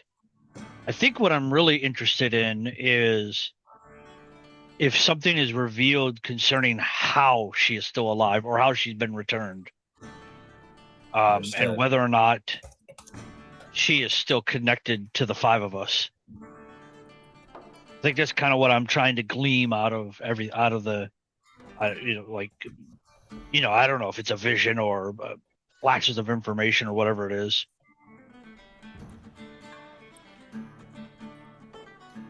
Got it.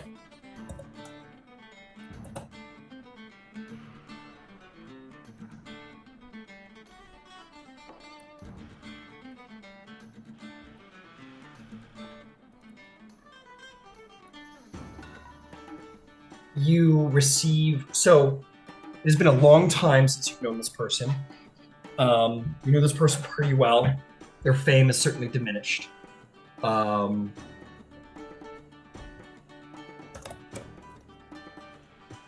you're going to get something of a riddle. You hear her voice. Something like a riddle? Yeah. Okay. In your ear, you can hear her voice whispering to you like she did so long ago when she whispered of plots. And you find it. She says, "In life I saw power, in death I was burned. Hell's depths forged me anew, and from it I've returned.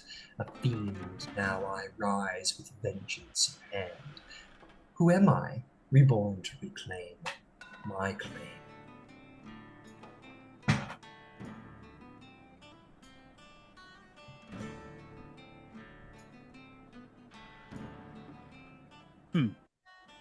He's gonna write down exactly what he heard to the best of his ability.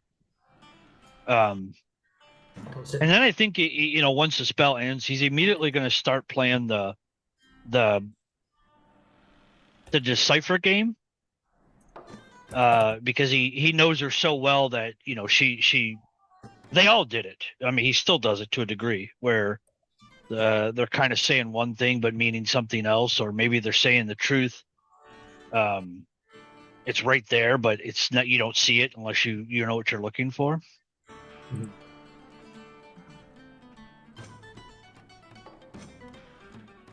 Understood. Take a minute, obsess about that. This individual was always very deceptive, very charismatic, very able to twist people around their finger, very made terrible things seem playfully fun almost. And that is no different in this moment. And you play your game to try and figure this out. Yeah, trying to decipher if she's being forthright or if she's trying to say something else. Absolutely. Okay.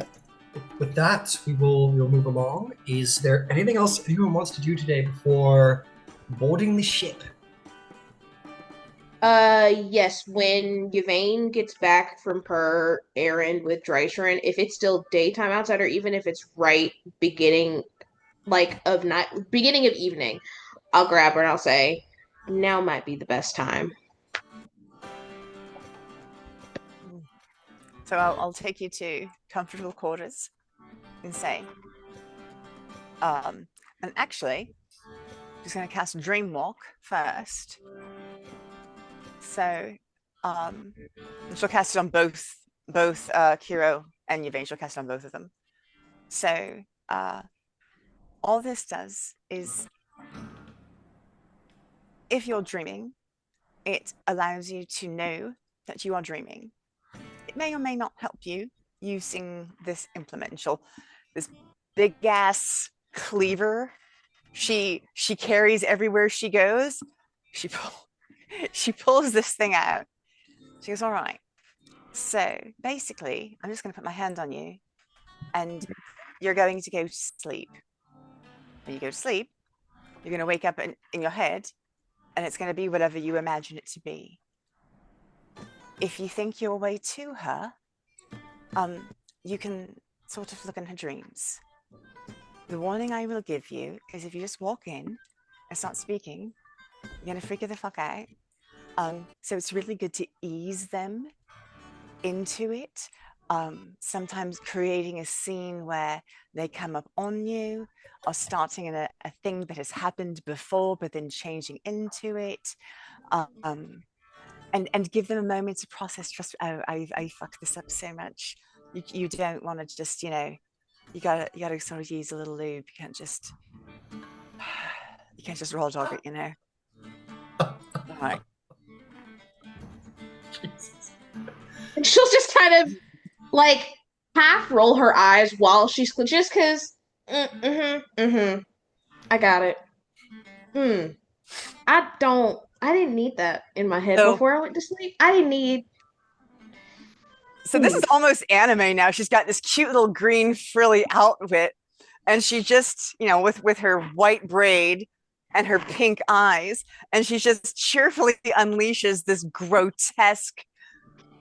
It's a pole arm that's got like this grody cleaver at the end of it. Like it is the least elegant weapon. Yvaine, what kind of dream do you think this is going to be? Literally, whatever one you choose it to be. You'll be in complete control. Okay. So, lay down, because you'll be asleep. And then when she's ready, she'll just...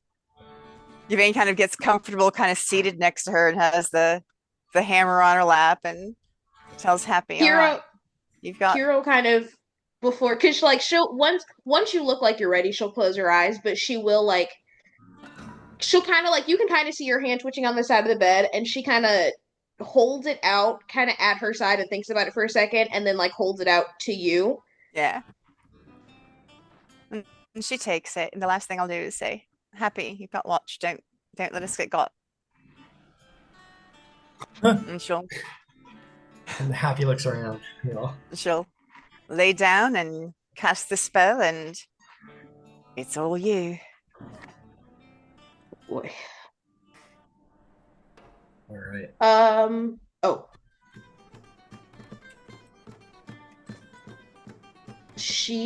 Oh gosh, a memory. Oh wait, no.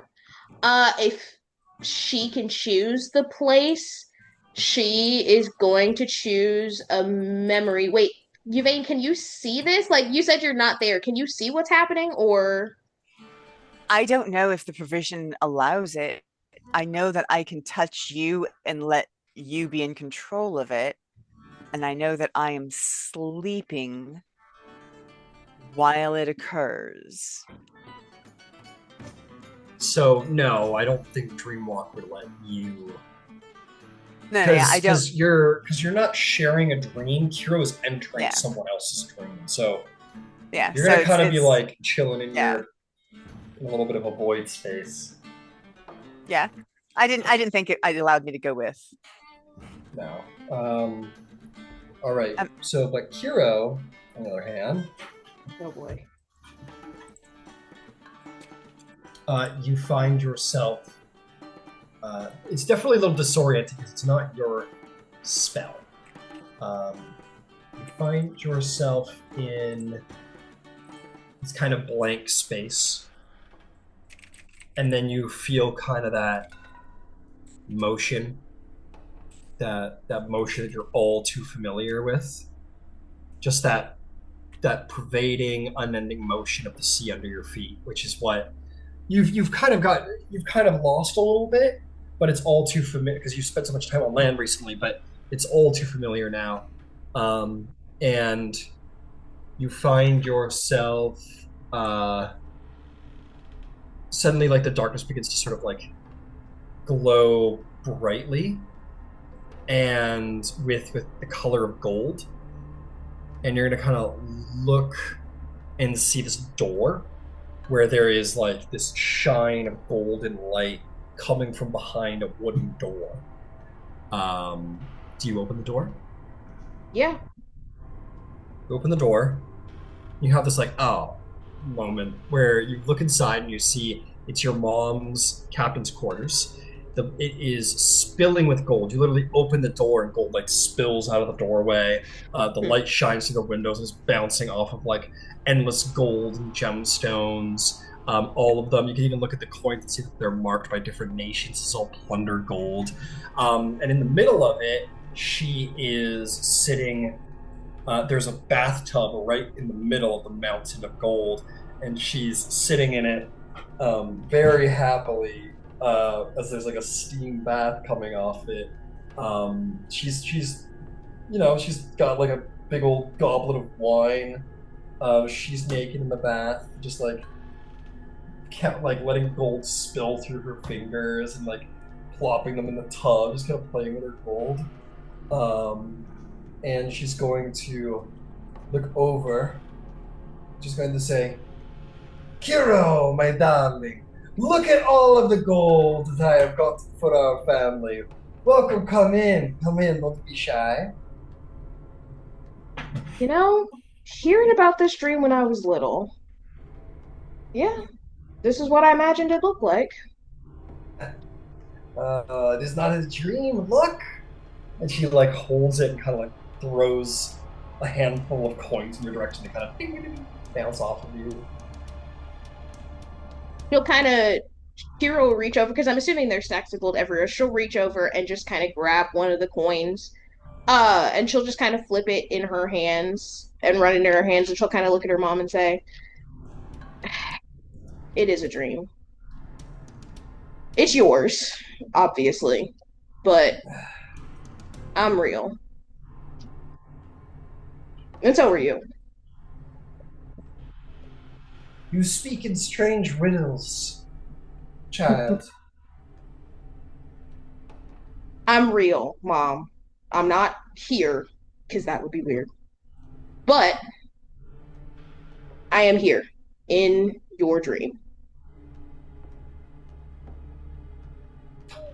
She blinks at you a couple times, like it's just not connecting. She goes, is this like where you tell me that you like girls or something? Because I know, we are honey. I know. we are so far past that. I wish. Besides, why would I if this is your dream, why am I here? Because you're my beloved daughter, of course. Right? Beloved. Why wouldn't I dream of my children? I can think of, and she'll kind of look vaguely around the room and gesture, about 10,000 reasons why not. Oh, you've always had good instincts, Qiro. It's that water in your blood. Dad always said it was you. Your father's a charming man. Did I ever And she'll tell you kind the night of our honeymoon? Too many times. Too many times. And Kira will walk over. Because if it's set up the way that she remembers her mom's captain's quarters being set up, she'll walk over to where the desk is supposed to be and brush off enough coins so she could sit. Yeah. And she'll kind of look at her and say, look, while all of this has been fun, I did come because I need something from you. Or want something. Yes. All right. Let's hear it.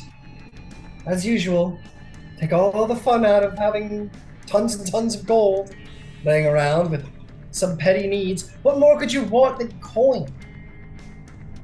Family, freedom, life, love. That's fair. There's more to life. There's more to life than gold, I've come to learn, but well, you get friends with gold, you can get lovers with gold, and you get children with lovers. In all this please, but please go on. It sounds like you want dating advice. I've got plenty. Oh, no. As entertaining as that would be, I've got an ask of you. A big one. All right. All right, a big one. Without going into too many specifics, the world's in trouble. Not that that's surprising. We need your help. What do I care about the world? All I care about is the sea. And here I thought you cared about me. Oh, well, you are the sea. Look at you. You are the sea, my little fish. You always swam so good. But fine, fine. And she'll kind of get out of the tub. Again, you're like, oh, come on. And she'll like put on her. She'll throw on some trousers and just put on her sort of long captain's coat. Nothing underneath.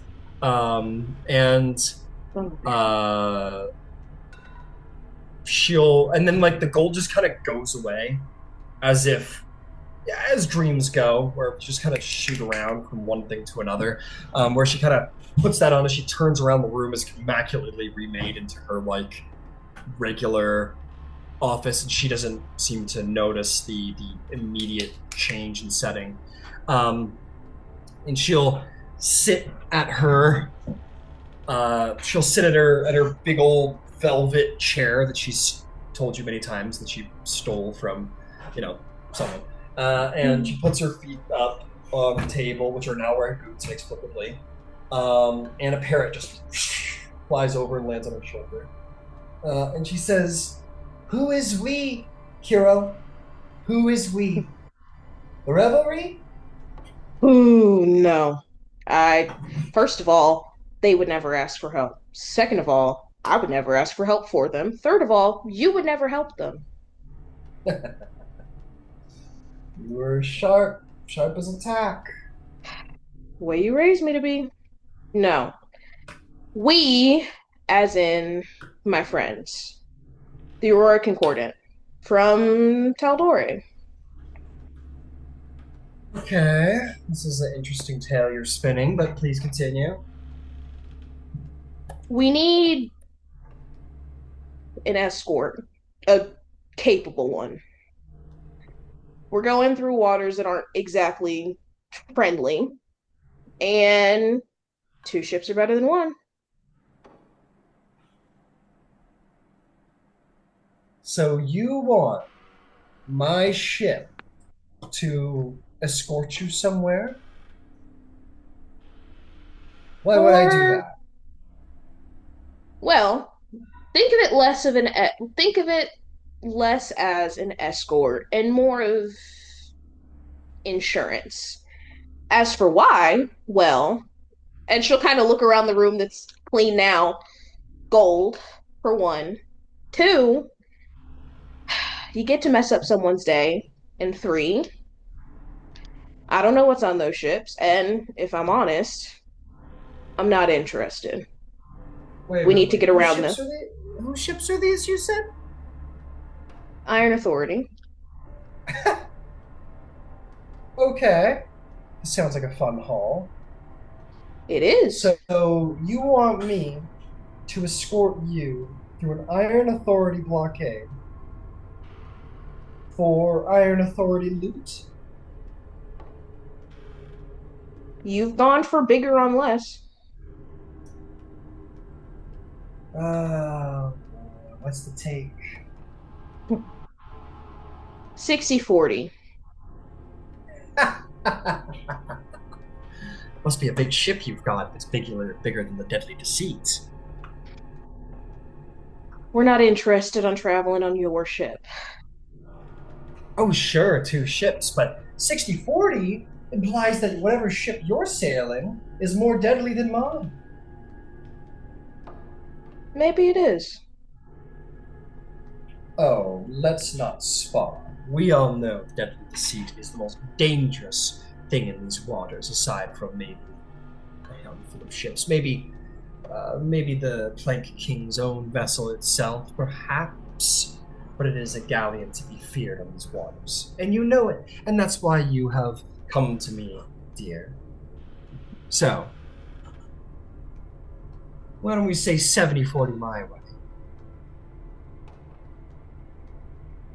You know, if I was anyone else, if you hadn't taught me how to negotiate, then I might go for it. But one, 60-40 is more than fair. Two, you never pass up an opportunity to be just a little bit more of a nuisance than you already are. And three, you don't believe that this ship is deadlier than yours? Come see for yourself. I don't know why. Not you to back. Count. Yeah, you do. And besides, it's not like you to back down from a challenge. Unless you've gone soft in your old age. Oh boy, negotiating. Goading? Counting down lists of reasons. Oh. Well, how about a list of reasons like this? One, if this really is a dream, you've used powerful magics to get in touch with dear old mom because you couldn't find anyone better back in Tal'Dorei. Reason two, you know my ship is the deadliest thing going, and it has the sharpest crew upon it. And three, you want discretion. Otherwise, you wouldn't be coming to a pilot if you're working a pirate if you were working for the glorious Tal'Dorei Republic. So, how about this? If we show up and our ship is bigger, we get the 70-40. If your ship is bigger, fine, 60-40. Oh, I did my math wrong. 730, 60-40. If my ship is bigger, I get the 70. If. And you know how big my ship is, dear. And my ship is a big, bad bitch. For once, I'll take your action. But know this. I don't trust you. My friends don't trust you. No one aboard our ship trusts you. Because I know you. You taught me to lie. You taught me how to get people to do what I want. So, this is a business deal. Nothing more. And we are nothing more than the two parties agreeing. Just how I taught her.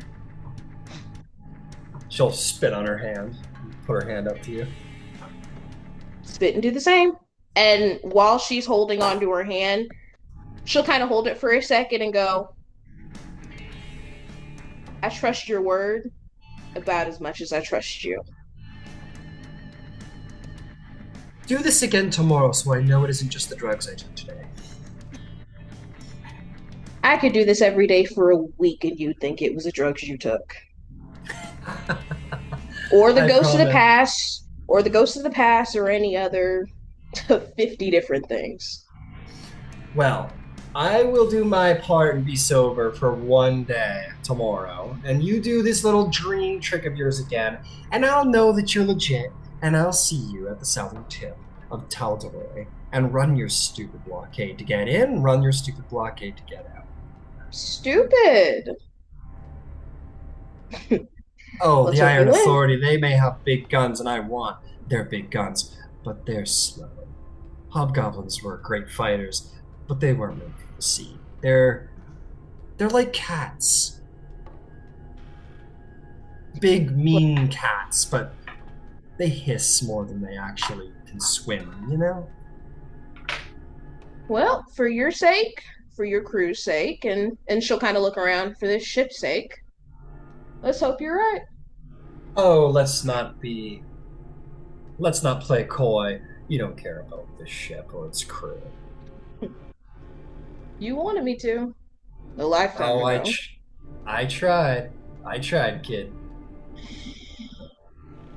Well, this has been delightful, but I really do have other things to do, and I suspect you want to get back to what you were doing before.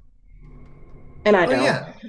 And she turns her head in the middle of the room, and suddenly the piles of gold are once more back in her room. She goes, I do like this dream. Right along. Go find Dower. And she's going to resume her entrance into her hot tub. she'll Qiro will push herself out of the chair and start walking towards the door. And then when she gets to the door before she opens it, she'll turn around and then to see if it works, but also like, haha, she'll try to summon the trident and see if it works.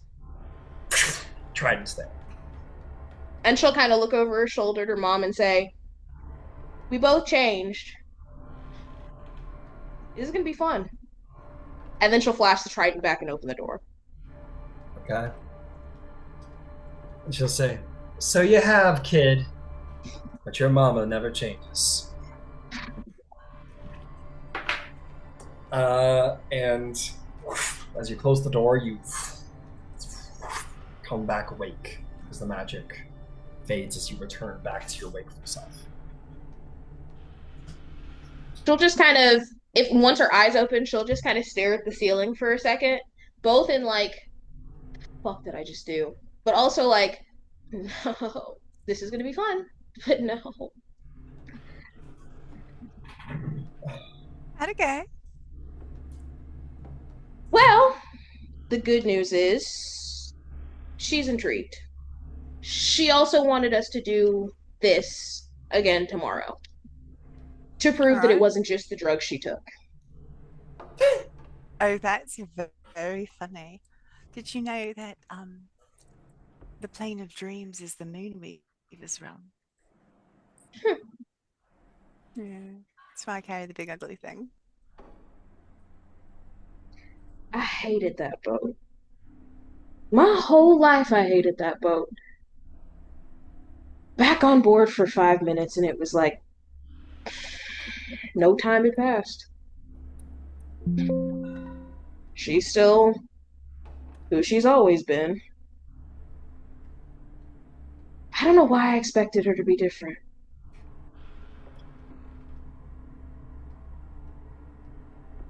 She doesn't have to be. It's enough that you are. Yeah, well. Dying will do that to you. So I've been told. She's interested. But, like I said, I have a feeling there's a whole other conversation that'll come at a later date. But for now, she's interested. Also, on a related note, the boat that Shirku always talks about in his stories, the really big, really grand, really majestic one, that's the boat that he's bringing, right? Yeah, it's his boat. Good. It's glorious. What? I might have made a condition to our deal that if Shirku's boat wasn't bigger than my mom's and it was a 70-30 split. I don't care. Like I don't care about the 30%. Like we're actually getting paid for the whole thing by the Tal'Dorei Council, right? And you're included. Your mom didn't fucking need to know this, right? So like actually it was not good business, but we could have gone down to 80-20 as far as what was necessary. So good job. And if we're bigger than you know something, sometimes it's nice to be able to put it on the table and see who's bigger.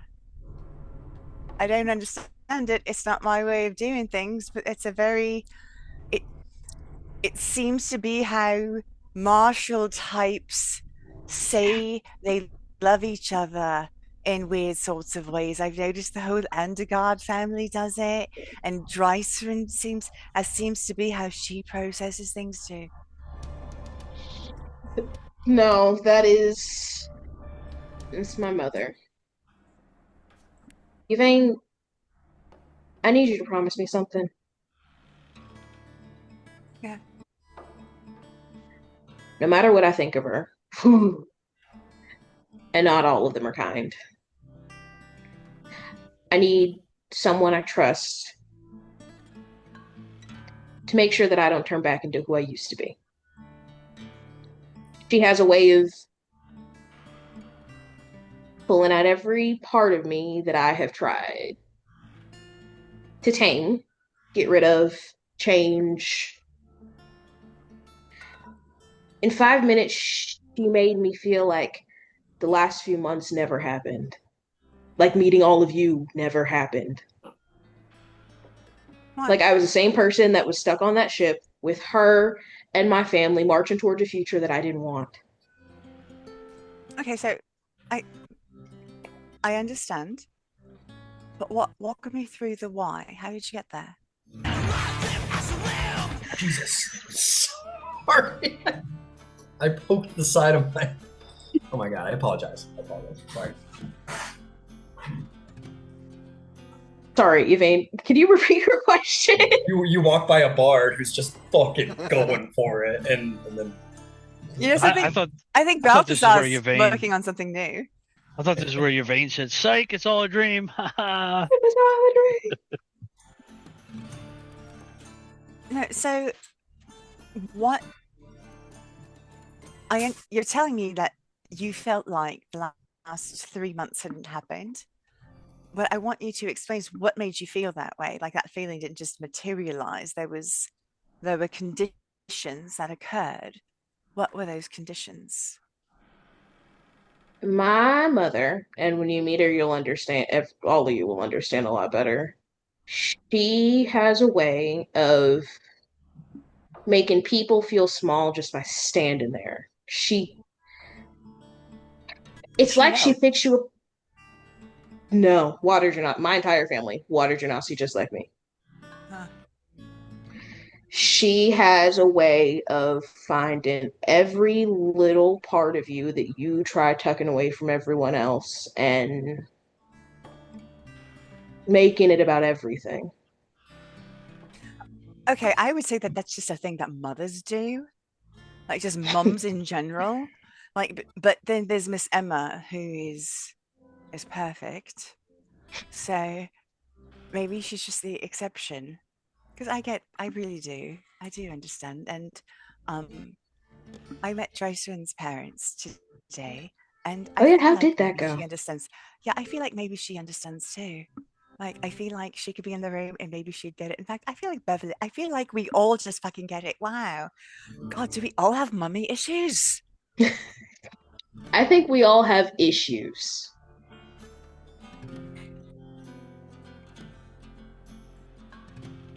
But no matter what happens, I don't know what she'll have up her sleeve, but she'll have a plan, and she'll have a backup plan for that plan, and she'll have a backup plan for that plan. Just, I need someone that didn't grow up with her, that's not tied to her the way I am. Come walk with me. Come walk with me. As we're walking into the bastion, Yvaine's going to take her into the greenhouse.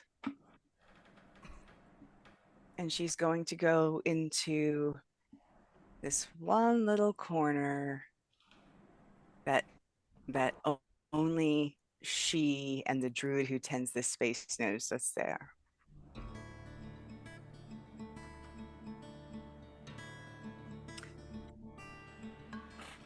So you see, the thing about this beautiful plant right there, you see this and I would describe it, except I don't have it in my head. I think it's got sprouting little white flowers. Like, it's beautiful, right? And if I make a tincture of it, I could use it to make your eyes so bright and so beautiful. And after consistent use, you'd eventually go mad. You could do it once every now and again. But doing it every day would eventually kill you. The poison is in the dose and in the intent. And then she'll take another little piece that she almost seems to pull out of air. This is mistletoe. This is a druid's first implement. This is the first thing that they use. It is a common fungus that grows from the air. It is everywhere. It is also incredibly poisonous. useful under the right circumstances, but you don't want to ingestate. There are any number of things that in small quantities or in the right usage, even a sword, if you use it correctly, if your mother taught you skills, and those skills are dark skills, thank the deities for that, because we need people who can think like that. Look at who we're facing. We can't all be goody-goody. We don't have that luxury. If you've been taught some flexible morality, thank God. Tormada's going to be a challenge. Not for us, for him. He's going to be challenged with what comes ahead. There will be things that twist inside him, and there will be no other way.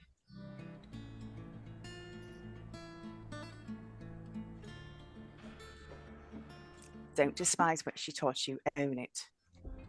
Use it. It's part of you. Wear it like a fucking crown.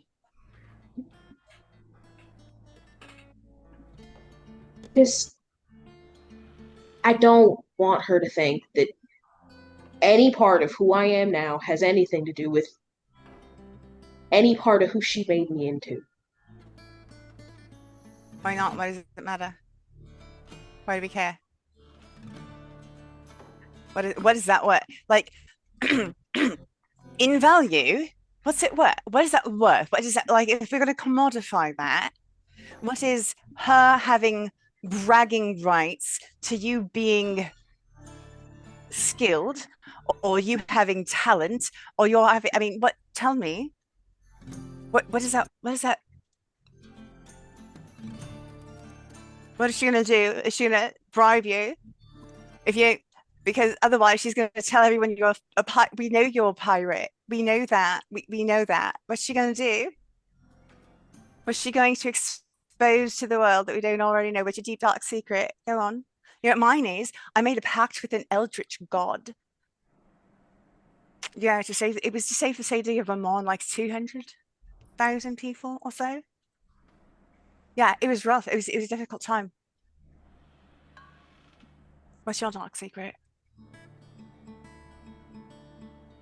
And she'll kind of, because she's been facing you this entire time, she'll look kind of above you a little bit and off to the side. Like, she can't look at you when she says it, but she says, and she'll kind of whisper it, I let my brother die. I watched it happen, and I didn't do anything to stop it. He's gone because of me. What were the conditions? Don't speak to me of absolutes. I've literally stared into the void. Reporting. Like every other day. Like every other day of every other year. It was supposed to be easy. It was supposed to be fast. It was supposed to be quick. No one was supposed to get hurt. Protecting him was my job. The job she gave me, and I failed. Yeah, that happens sometimes. At the same time, if I hadn't run from her, run from him, run from all of that, I wouldn't be here. How am I supposed to feel about that? I don't. Right. So when you say you sat and watched him die, do you literally mean like you sat there smiling and laughing with the complete abilities to save him and, No. and refuse? All right. Okay. So were you directly responsible for him drowning or for him being in the spot? You said your mom sent you to save him, but like, did you? Are you responsible for sending him away? No. Well, who was responsible for sending him away?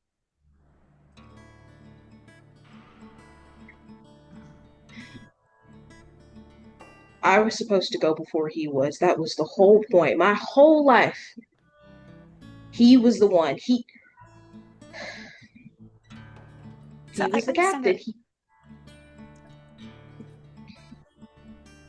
I'm hearing that a mistake was made. And it's tragic and it's awful and it's weighty, and I don't mean to make it small, but it's not criminal. Right? It's tragic. And anyone who would use it in the public sphere is a dick. Right? And we're not going to truck with them. So what does she have on you that's making you feel like you've got to be small? I'm what's wrong with you? What, walk me through it.